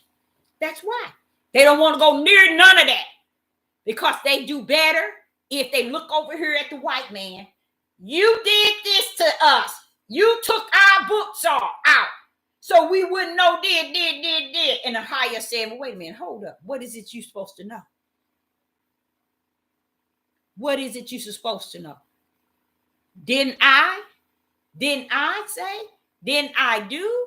Didn't I say? Didn't I do? But why is it you're putting it on them? And I have put it on you. And furthermore, I'm not Abraham out. And I told Abraham you were going to be in a place. I didn't tell him all the things that you're going to go through, but I did assure him in the vision, those that's going to do the things that they're going to do to you, I'm going to deal with them too. Ain't that beautiful? What are you telling Abraham for? Abraham couldn't help us. Right here today, Abraham couldn't help us, but he was leaving tokens for us. Just to let us know, I've been telling y'all since Abraham, y'all, you're going to end up there. And now you've been there for 400 years and you say you woke and still don't remember nothing. That's deep. That's real deep. I said to the Father, I said, Father, why was they on the ships? They should have been calling on you then. Even Jonah was in the well and started to call on you, and he got puked out You mean these people? He said, Deborah, when they was on the ship, don't forget, in their own land, they had totally profaned my name. They disrespected me, dishonored me. They had their own God set up, their own worship. They weren't serving me. So they couldn't get on the ship and go calling on a God that they didn't obey. So they were just on the ship. Because if you think, okay, look at Daniel in the lion den. Okay, if you look at Paul in prison, Peter and them in prison, didn't Ahiah work miracles, signs, and wonders? What's the deal? What's the deal with us? Because he ain't out to get us out. We got to end this curse by losing our minds. And we can't end it because we got the power to end it. We gonna lose it because Ahiah said, until you are destroyed. That means you got to be in this curse until you destroy it. That's the end game. So I suggest each and every last one of you all to start doing when you're praying and when you're communing with the Most High Yah in your closet or in a prayer time. Repent for your forefathers and your fathers today. Repent for yourself and your children and your family. Keep repent as your best friend. Keep him as your best friend because he definitely minds. Before I can really get up out of the bed or wake up, I'll be still asleep. And y'all probably said this old lady just talking, but I'll be repenting. Because you know what? It's nothing good. It's nothing good about this flesh. And if we want to make this flesh something and thinking this flesh is going over to the promised land and it's going to bypass, not having no connection, not desiring and doing everything against what he said not to do, you won't be going to no promised land. I can assure you that. Now, he's going to have his that he's going to take. Now, I really believe that without a doubt. And I believe that no one's going anywhere until we all have lost it here. And we're there. We're definitely there. And all you have to do is start watching your people, watching their actions, watching what they're doing, and watch what they're saying and how they're still idling. This one guy came up and they start idling him. See, that's that same old thing that got them into this situation they're in now in captivity. And it told you all in Deuteronomy. Now, all in Jeremiah 16, it told you everything they were doing and everything y'all did. Okay, so go over Jeremiah 16 and let it reveal some things to you in your spirit, because it got a lot of spirit and truth in it, a lot.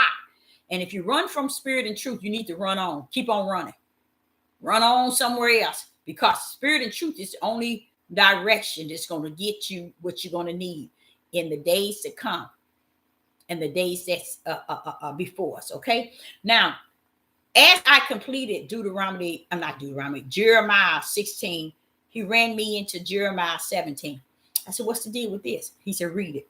Listen to this. Jeremiah 17. The sin of Judah is written with a pen of iron and with a point of a diamond. It is graved upon the table of their heart and upon the horn of their altar. Now, someone just mentioned that a Hebrew Israelite man said that the evil is in the DNA of man. I want you to let me know if you're still in the live chat. And that is Jeremiah 17.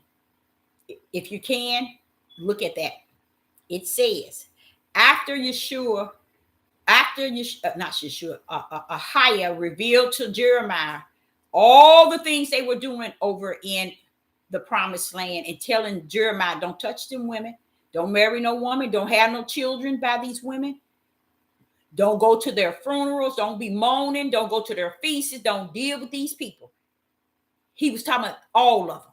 telling Jeremiah, that's his servant, the prophet, don't deal with him. And I feel that same way today. I feel that same way he was telling Jeremiah.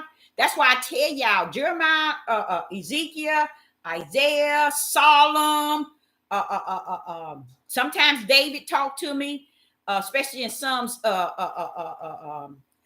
18. That's for me. They talk to me out of the spirit of Yah, because it's almost like he said, okay, tell her. That's how I feel. That's how I've been feeling like that for years. He'll say, okay, Solomon, tell her. You see, giving me the experience that they have had on the earth. So I would know it's okay. Don't get bent, you know. But someone in the live chat said something about a Hebrew Israelite man told them that evil is in the DNA of our men. If you could let me know if that's you. I want you to see Jeremiah 17. Oh, yeah.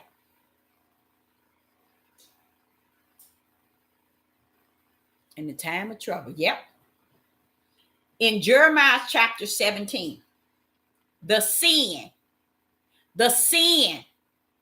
What Sister Deborah tell you? I'm not a prophet to the world. I'm the prophet to the tribe of Judah and the house of Israel. But basically the tribe of Judah. You see? Now listen to this. Jeremiah chapter 17, verse 1. The sin of Judah is written, past tense. Woo! And where do you think written is at? Anybody in the live chat?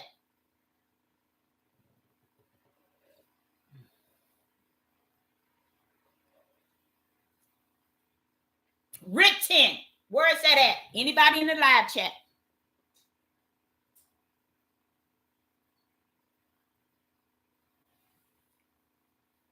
That's because no one is putting any messages on there. That's why. They're waiting for chaos. Yeah, they're waiting for chaos to be spoken. A lot of people won't respond and won't say anything until you're talking about a bunch of chaos in the world. And then you hear people get on here and they be talking all through the live chat. There you go. Before the foundation of the world. You got it. You nailed it. You nailed it. You nailed it. Before the foundation of the world, it was what? Written. So that's why I tell these people, even the women and the men in the house of Judah, in the tribe of Judah, stop thinking that you all that and some. He chose you before the foundation of the world, before there was Abraham, Isaac, and Jacob. And don't think that he didn't know what he had chosen. Now, listen to this. Jeremiah chapter 17. The sin of Judah is written with a pen of iron and with the point of a diamond. It is graved upon the table of their heart and upon the horns of their altar. Heavens has to say that. Sister Deborah ain't saying it. You're not saying it. Before the foundation of the world, this is describing Judah.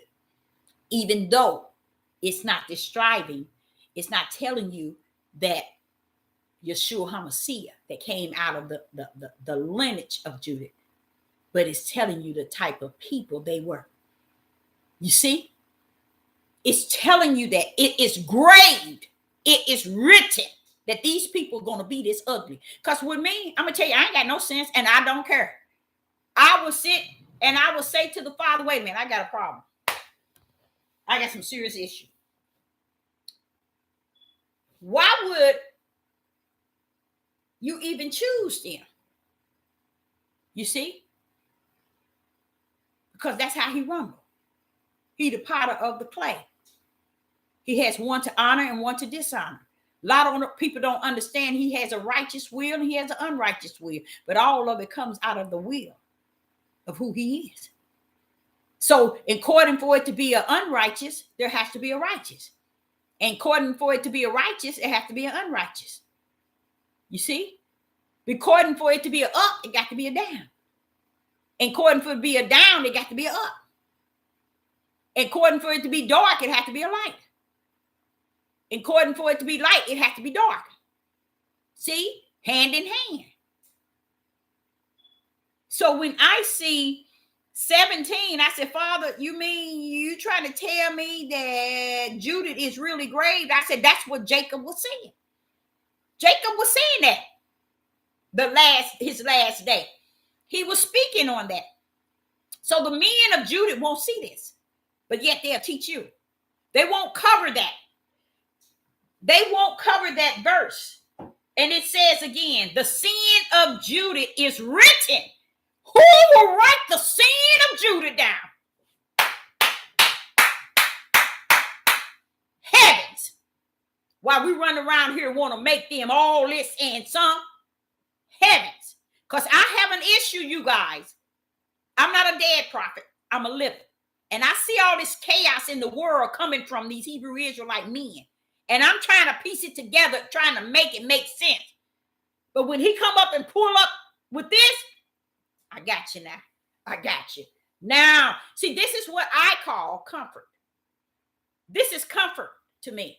So you won't be thinking, okay, so I won't be thinking, okay, I'm always talking about the Judah and how they doing this and they doing it. I'm always on the men of Judah and they doing this. I have every just reason. There go one right there. Deborah Heaven had already wrote them up and wrote them down based on their sin. And we run around here trying to make them kings. Kings in a land that was supposed to be and is their curse. But yet they're kings. Did you all, I'm going to say it like he gave it to me. Did you know that the Father didn't intend for us to run behind the men and push them and boost them and put them on pedestals? You know why? We can't put them in a place that they didn't hold back then. Why? Because the curse is on.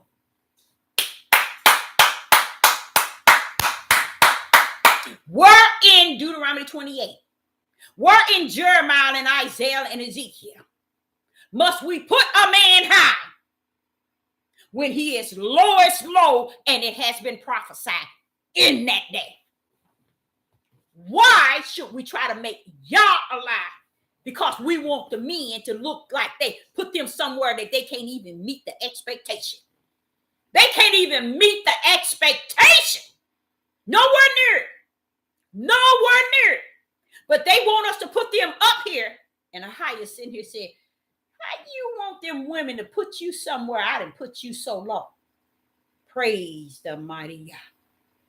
That's why they fell into trying to form their own religion, their own belief, their own awakening. And they successfully done it with the weak link of the men that not servants of the Most High Ahiah. They are not servants of the Most High Ahiah.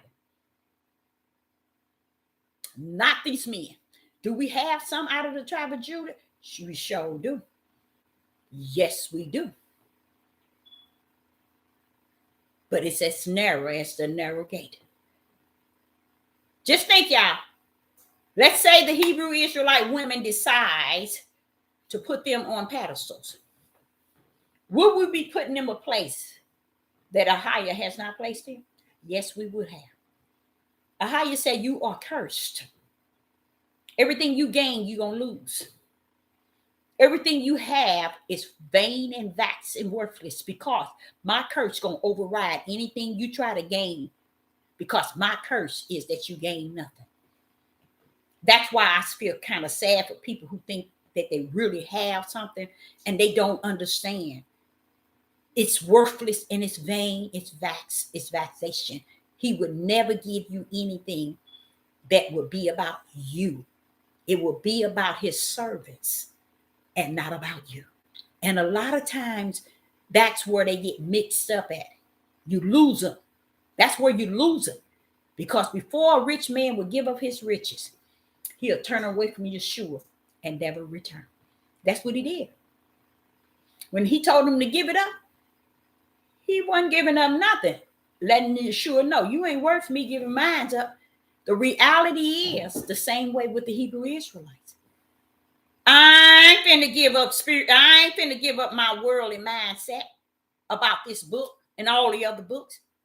They came out beating every last one of y'all butts with all this Enoch book, with all these books.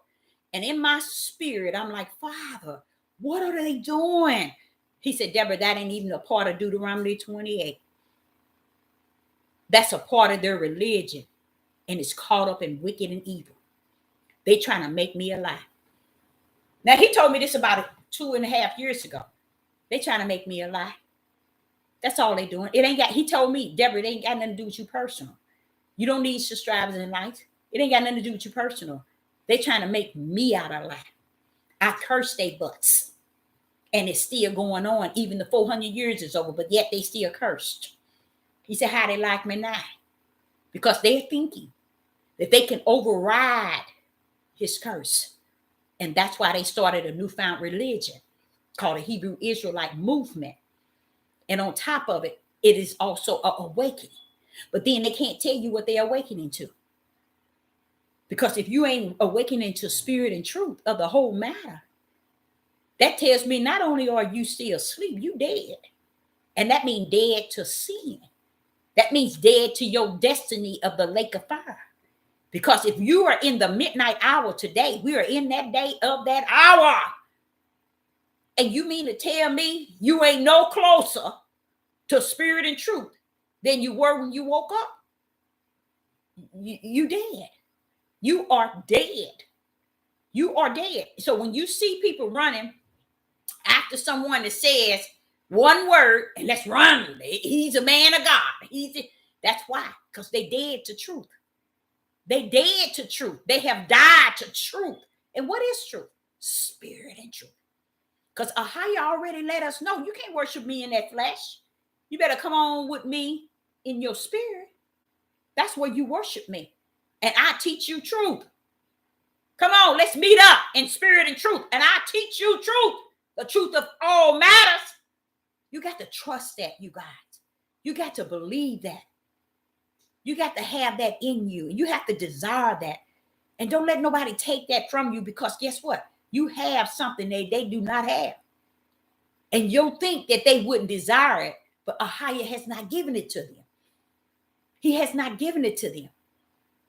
So a lot of things that you always heard me saying, I don't deal with bothering Christians. I tell y'all that. Because if Ahaya ordered our steps, he have ordered our steps to be in this curse today. And guess what? He said, we ain't going to go get above. We're going to gain this and gain that and ain't going to get, and I'm a living witness, y'all. I'm a living witness. I own this little thrift store and don't make nothing.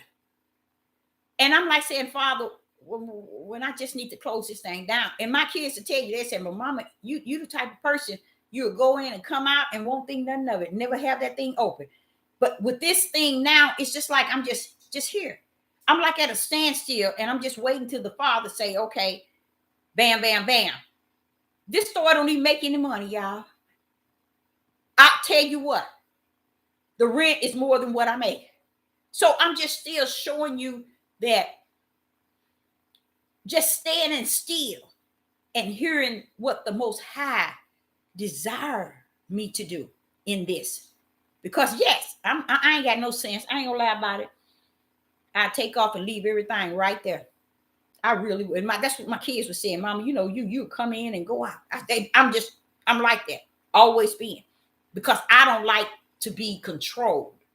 I don't like to be put in a box and locked down, saying you're going to be in here. You're going to be the way we want you to be. You're going to talk the way we want.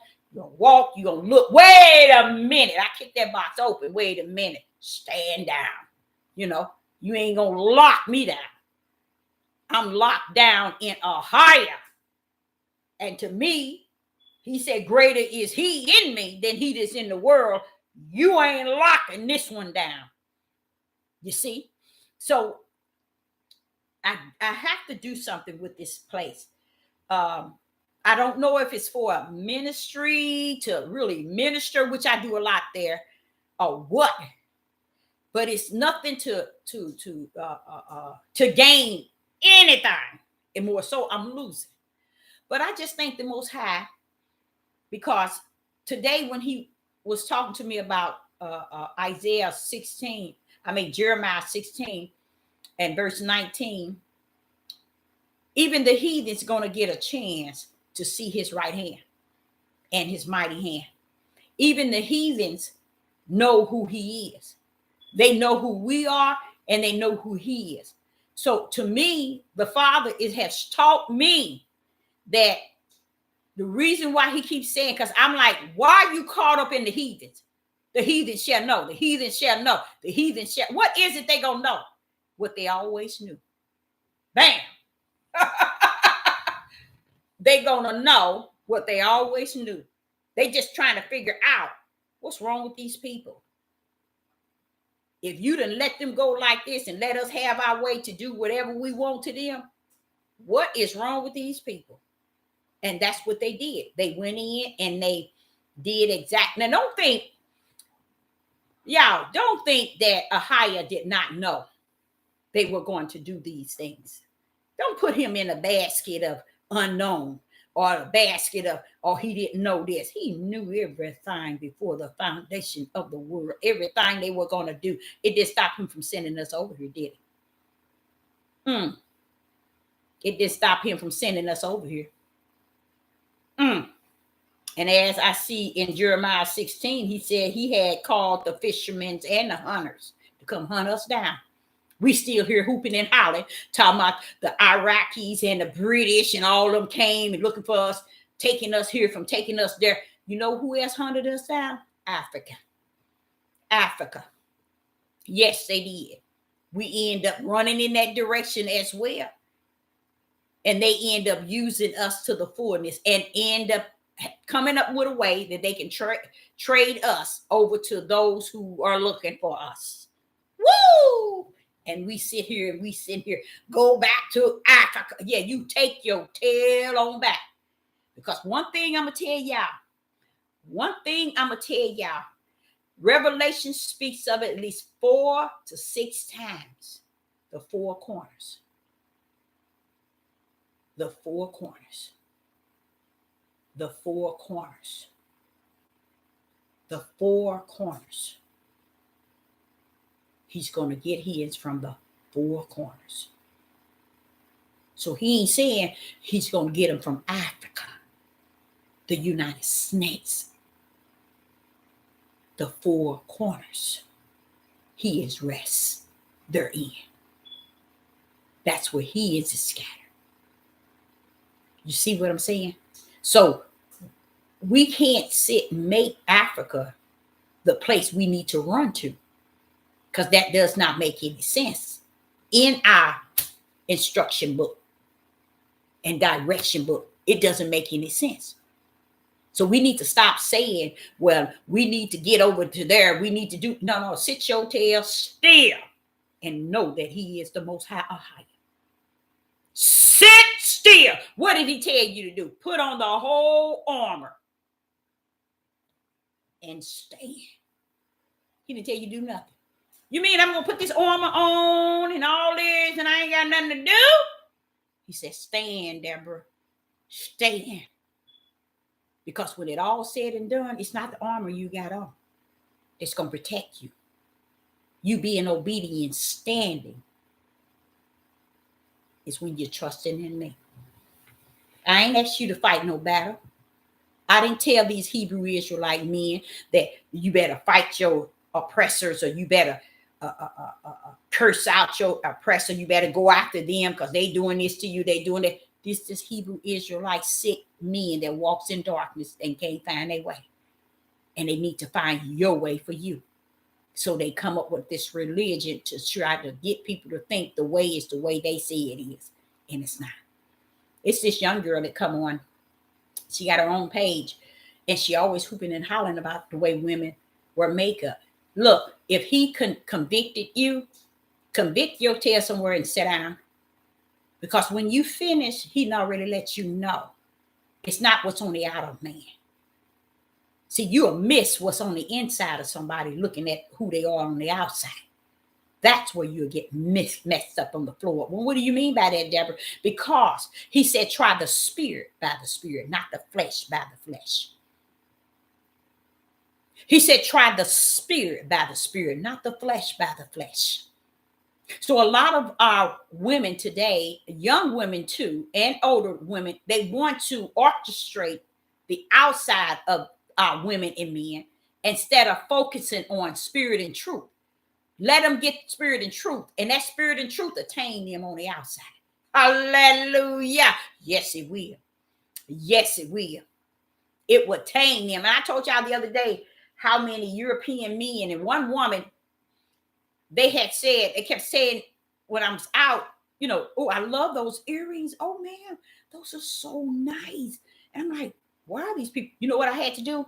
Get my butt in the house, take them doing earrings off.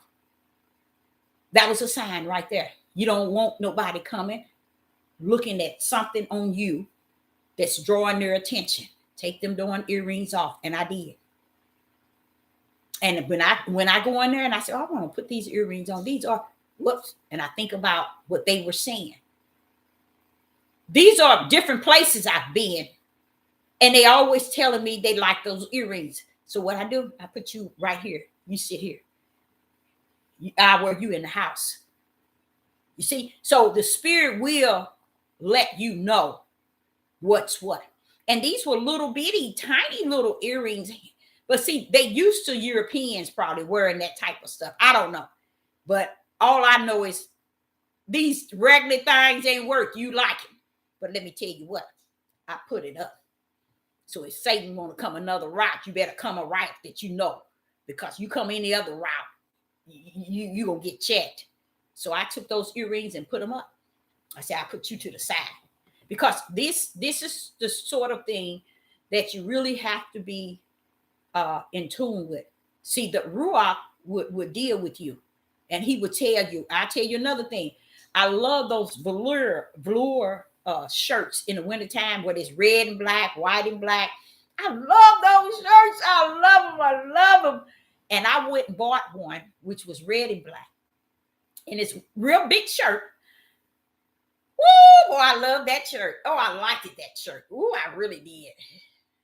One time, I had that shirt on, and the father said, Deborah, that's a man's shirt. I went strictly to Dumb City. That's a man's shirt. Give that to your son. That's what he told me. You think I didn't? Yes, I did. He said, that's a man's shirt. Give that. It was big and I liked it, the red and black and the flannel. I think they call it flannel. I think I'm saying it right. And I just love that shirt. But then he told me, he said, Deborah, that's a man's shirt. Give that to your son. Don't tell me the Ruach won't correct you. He don't need no flesh and blood to correct you. He don't need Deborah to correct you and tell you how you look, how you're supposed to walk, how you're supposed to talk, how you're supposed to eat, how you're supposed to feast. No. That's the job of the Ruach HaKodesh. He didn't give that position to no man, no woman. You see?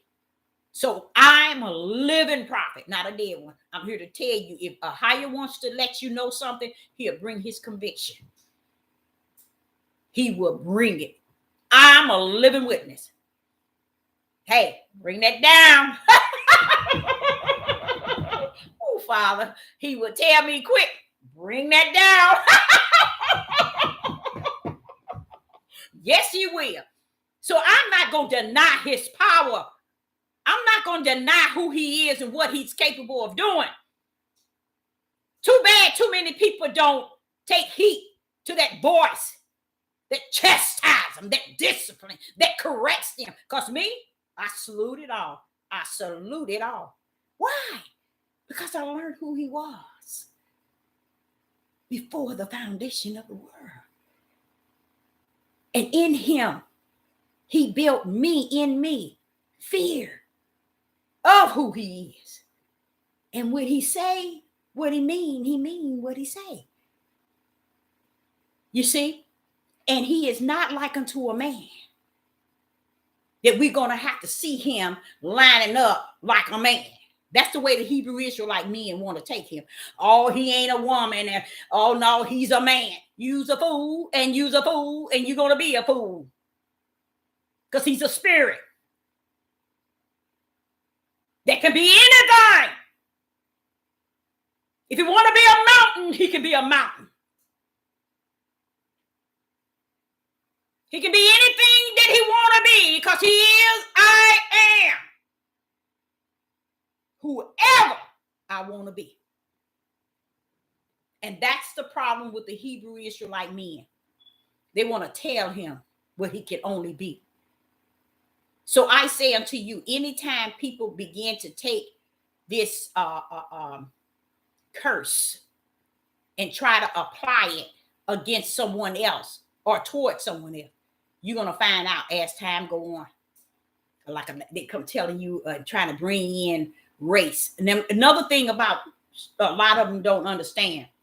Black woman marrying a black woman marrying a white man marrying black man marrying a white woman. What people don't, this is another part of what I was trying to explain to you, that people do not want to respect the idea that he is a spirit. He is a spirit. Heavens ain't gonna have no white, black, Oriental, Russian, Chinese. Heavens is not built up of stuff like that. When he sends his down, they are spirits. When they come back into his bosom with his breath, they still yet rest as a spirit. So where is the color? You see, no one wants to see that heaven's going to have a mixture of all nations in it. And it's not going to be called nations. We just going to be sons of Yah. That's it. Somebody might say, well, wait a minute, what about the daughters? Most likely he's going to call all of us sons. I don't know. But I believe that. And when he speak of sons, he's not speaking of male and female. He's not going to have no male and female in heavens, you guys. So what makes these Negro men think they're going to have 7 women to one man? They thinking they going to cut up from the floor up right over there in the promised land again. You see the mindset? Y'all sit there and y'all make them think they right. But listen to that now. Listen to their mindset. We're going to have 7 wives to one man. Now they going already back to the promised land with the chaos they left it, polluting the land, disrespecting the Most High Yah, polluting the land already. And they ain't even got over to the promised land. But they think he's coming to get them, to take them over there with that nonsense. No, you ain't. He ain't even let you get the pleasure. Somebody might say, well, what do you mean, Deborah? If it says 7 wives to one man, no. He was sending a sign that he's going to destroy the men. Isaiah chapter 3, verse 25, I believe it is, 24 or 25, that he's going to destroy the men. Thy men, letting us women know that he's going to destroy them. And if you see any man that's going to be left, he's going to be listed as holy. So that's why the women were saying that they want to be called holy. And the father's telling them, you're going to be called holy because I'm going to purge you and you're going to have burned it. And I'm going to purge you. And after I purge you, you're going to be called holy. So it had to do with holy was the name they wanted to be called. Because he was holy, because he was the one that survived out of the one. I'm sorry, you guys. Let me just try to kind of see if I can say that right here. And it says, Isaiah chapter 3, verse 25, thy men shall fall by the sword and thy mighty men in the war. I noticed he called them thy men and thy mighty men. He's letting us women know that while we are being purged, our men are going to die. Okay. And then it jumps down to verse chapter 4. And in that day, 7 women shall take a hold of one man, saying, we will eat our own bread and wear our own parables. Only let us be called by that name to take away our reapproach. We know that man cannot take away our reapproach, but they were talking about holy. Okay. So the father is going to wash away the filth of the daughters. And that's in verse 4 in chapter Isaiah 4 and verse 4, when the Ahiah shall wash away the filth of the daughters of Zion, and shall have purged the blood of Jerusalem from the midst thereof by the spirit of judgment and by the spirit of burning. And that's that burning were the scabs, okay, in the head. And he said that he's from that time on, we shall be called holy. And that's in verse 3. And it shall come to pass that he that is left in Zion and he that is remaining in Jerusalem shall be called holy, even everyone that is written among the living in Jerusalem. So it's holy. It's the name they wanted to be called, not a man's name, because a man's name cannot take away their reapproach. That's the work of the Yah. So all of that is messed up from the floor, but they would continue to teach that to many, because many are caught up in that fake Hebrew Israelite movement and Hebrew Israelite awakening. So in here in Jeremiah chapter 16 and the first verse in chapter 17 of Jeremiah is very good to really kind of cover, because it gives you a lot of really good information on the mindset of the people today. We, as the people, it shows us that we are a long ways from any type of understanding. And do anybody have any questions before we end this live? Anybody have any question of the earth?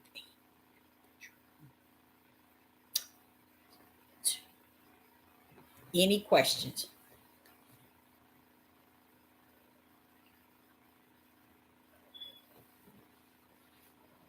And the sad thing is when, and I'm gonna take it down tonight, when a person get on here and talk about the world and the chaos in the world, that's where you see people involved.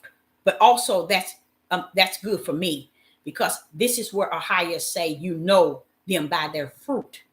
You know, when they can speak and they can talk, when the trash that has nothing to do with Yah is put before, but they can't communicate at any shape, form, or fashion when it's talking about information Ahiah is trying to give out to really show individual where we are at in this curse and where it stands and where he stands in the light of everything that's taking place.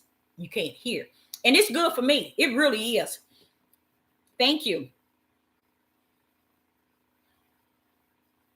Yeah.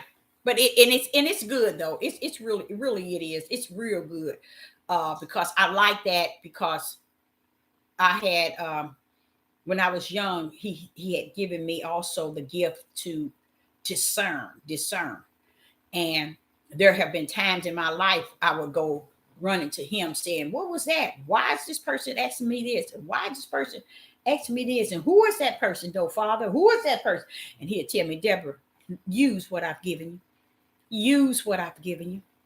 You have what it takes to know who that individual is. Use the gifts in which I have embedded in thee. That's spirit. But see, yeah. And see, that's where you know that until you speak of the things in the world, say for instance, tomorrow, if I get on here and I start talking about Beyonce, I subject to have 500-600 viewers. And this is the part of how dark it is in this day and time, and how people are not who you think they are as far as people in the light or people who fall in spirit and truth, because they got a lot of things to say about Beyonce. You see, they got a lot of things to say about those in the world, but they don't have nothing to say about the word that Ahia wants to reveal to them in this day and time. Because when it's said and done, right now, I can't explain it. I ain't gonna try to. We're in a state where things seems like it's calm, but I think it's something behind it all. I really do. And it's not going to be the same as that which has taken place in the last 2.5 years. It's worse. Yes, it's coming and it's worse, because a lot of people ignored a lot of things that was released from heaven, like the horses and the things that the horses were supposed to do. A lot of people bypass a lot of things that has taken place, and it gets dark. It's not dark. It gets um, deeper and deeper in what Ahia is doing and allowing. And therefore, when that time comes, people gonna be like, where did they get this from? Where did this come from? But it was already before you. It's just that it seemed or appeared that everything was calm and collect, very sensitive, and oh, no one's doing this and no one's doing that. Oh, we didn't have to get a shot. We didn't have to wear masks. We didn't have to do all of this. But the next one coming, it's going to be beyond that. It's going to be beyond it. So, and I think it's going to make people start to run back like they did at one time, seeking some truth in the whole matter, and they're not going to find it because it's pretty much over. It's pretty much over. Thank you, thank you, thank you.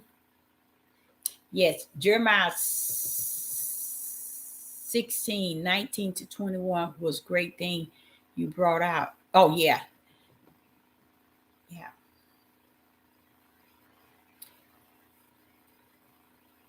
So I appreciate each and every last one of you in the live chat. I appreciate you all. And I will be back. Is there a topic we need to cover on live? Is there a topic that we need to cover, or more than one topic? Is there a topic we need to cover on live?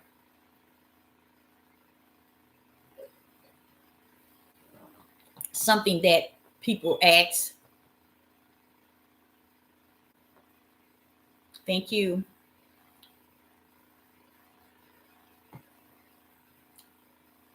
You're welcome. Is there a topic that you all or someone wants to uh, cover that's actually taking place in this day and time? Is there a topic that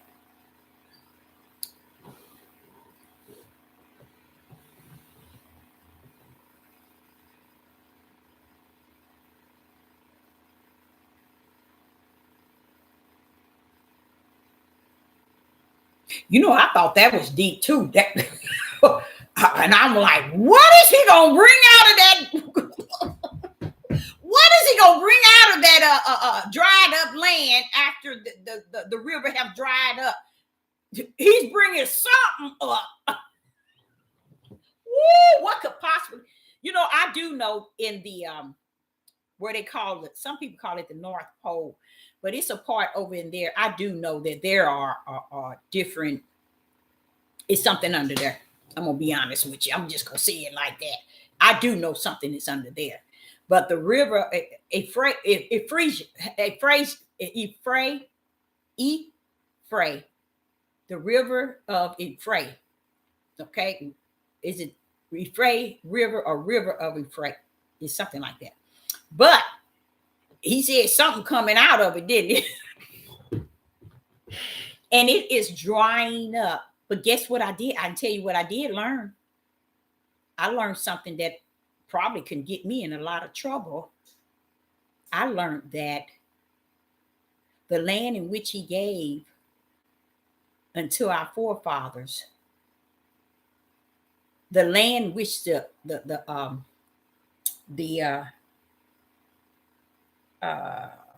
promised land,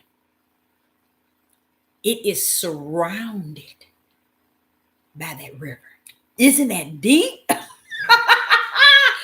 And because he told Abraham, the land that I have given thee. And he told him it's surrounded by that river. So when I look at it, I say, well, why is it we thinking of that little bitty spot in Jerusalem and Israel is it? And it's bigger, and it even goes the Ephraim River. It goes into a little of Turkey too, to where they was talking about the 7 churches. It goes up in there. And I'm like saying, wait a minute, y'all.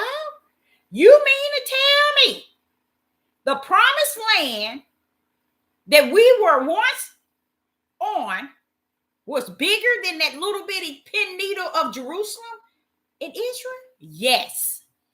Yes. Because he told Abraham it's surrounding that river.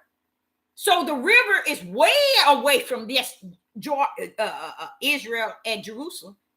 It's all for him. I told the people that the map as we know it is not the map of spirit and truth. Meaning they didn't took the map and redesigned it. So I do know that. I really know that for a fact. He never gave me anything to do a study in spirit and truth, because knowing it, it's not going to gain me eternal life or bring any light to know that. But it's just the idea that they have tampered with it and changed the map. Okay. So even that is something that we can't even put 100. That's why we have to put 100 in when the word of the Lord come unto us. And that's in our spirit. Because what they're doing on the outside is not something we're going to be able to keep up with. They forever lying, changing stuff, moving stuff, turning things their way. But a higher said, you stick with me, I'll show you the way. I will show you the way. And when he was talking about these things coming out the water, coming out from the Ephraim River, it's not just Ephraim River. And he was talking about they coming up out of there. I'm gonna get into that one. I think I will get into that, because I never did stick with it, but that's another good one too, because I'm let me tell you, he's talking about something coming up out of that. And I know that it's going to be the war ground. It's going to be the war ground. And I'm going to also explain to you all, that's going to take out a lot of people. Oh, a lot of people. I mean, a lot. So, that drying up, once it get dried up to a certain level, according to his will, that's going to be the war ground. I know Iraq is in it. Syria, or is it Russia? No, it's not Russia. May God is coming when we in the promised land, so it ain't gonna be doing very much. Like they got y'all thinking that what reason why they bringing Russia into everything is because they end up moving their people over to this land, and they to throw you all off about the war. Y'all didn't see them bring all those people over to this land here, and those people don't even know they were setting them up, because this land is the one that's gonna fall totally 100, and they setting them up. So they bringing those people here for this to be the land that's going to be desolated. So Russia, that's the reason why those people are coming, and they made like in a war and so on. The war with Magog is going to step in once we over to the promised land already. Then that's when Magog and them going to come and join others and try to again. But the ground that they're going to fight on, could that be the no? You got me thinking now. I'm gonna go into that tomorrow. That's gonna be my treat in the morning. I'm gonna look into that, because I do know something's coming up out of that the ground. So and may God can't be coming after us if we're not over there. You see, so that's out of the question. But it's going to be a war on that ground. When that river dries up, it's going to be a war. I mean, when I say a war, you all, one like you ain't never seen before, it's going to be a real bad war. A lot of people, the purpose of that war is to kill. It's going to be a war where a lot of people are going to lose their lives. And we're going to live to hear about it and see it. Mm-hmm.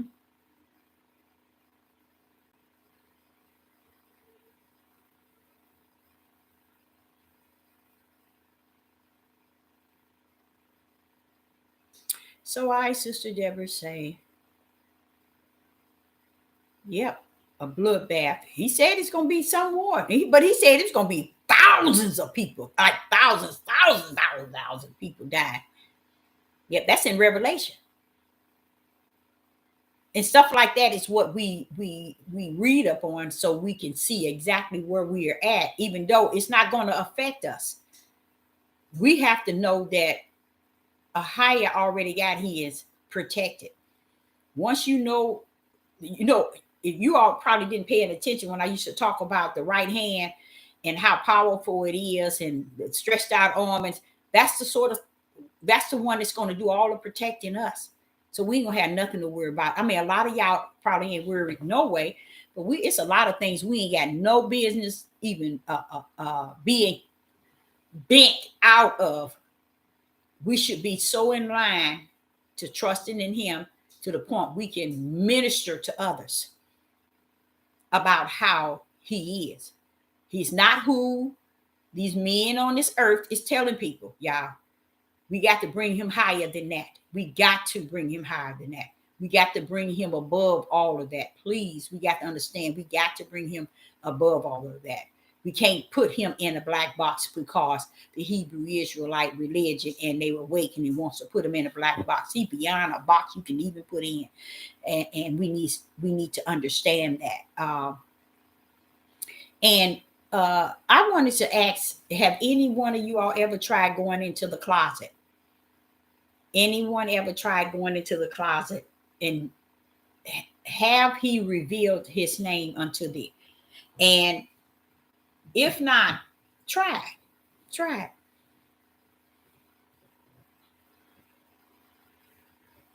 Mm-hmm. Yep. There you go. You just nailed it. And that's all he you know what? All he want us to do is make sure that we feel this way, which we don't even have to make sure. He already know who's who and what's what. But we even got the tools to help others understand him or see his light. I mean, it's nothing else he could give us. He gave us what he wants us to have. So all we have to do is use it when we get around people or people get around us and we commune or we speak spirit and truth. That's the seed planter. All you're doing is planting the seed. The light in the mist. There you go. You just nailed it. So I, Sister Deborah, would say to you, shalom, and I will be back. And I am going to do that study of that river because he said something about something coming up. I think he said for something coming up. I'd like to know what it is. I really would. And I say you all have a blessed night. And I'll be back. And thank you all for tuning in. Shalom and shalom.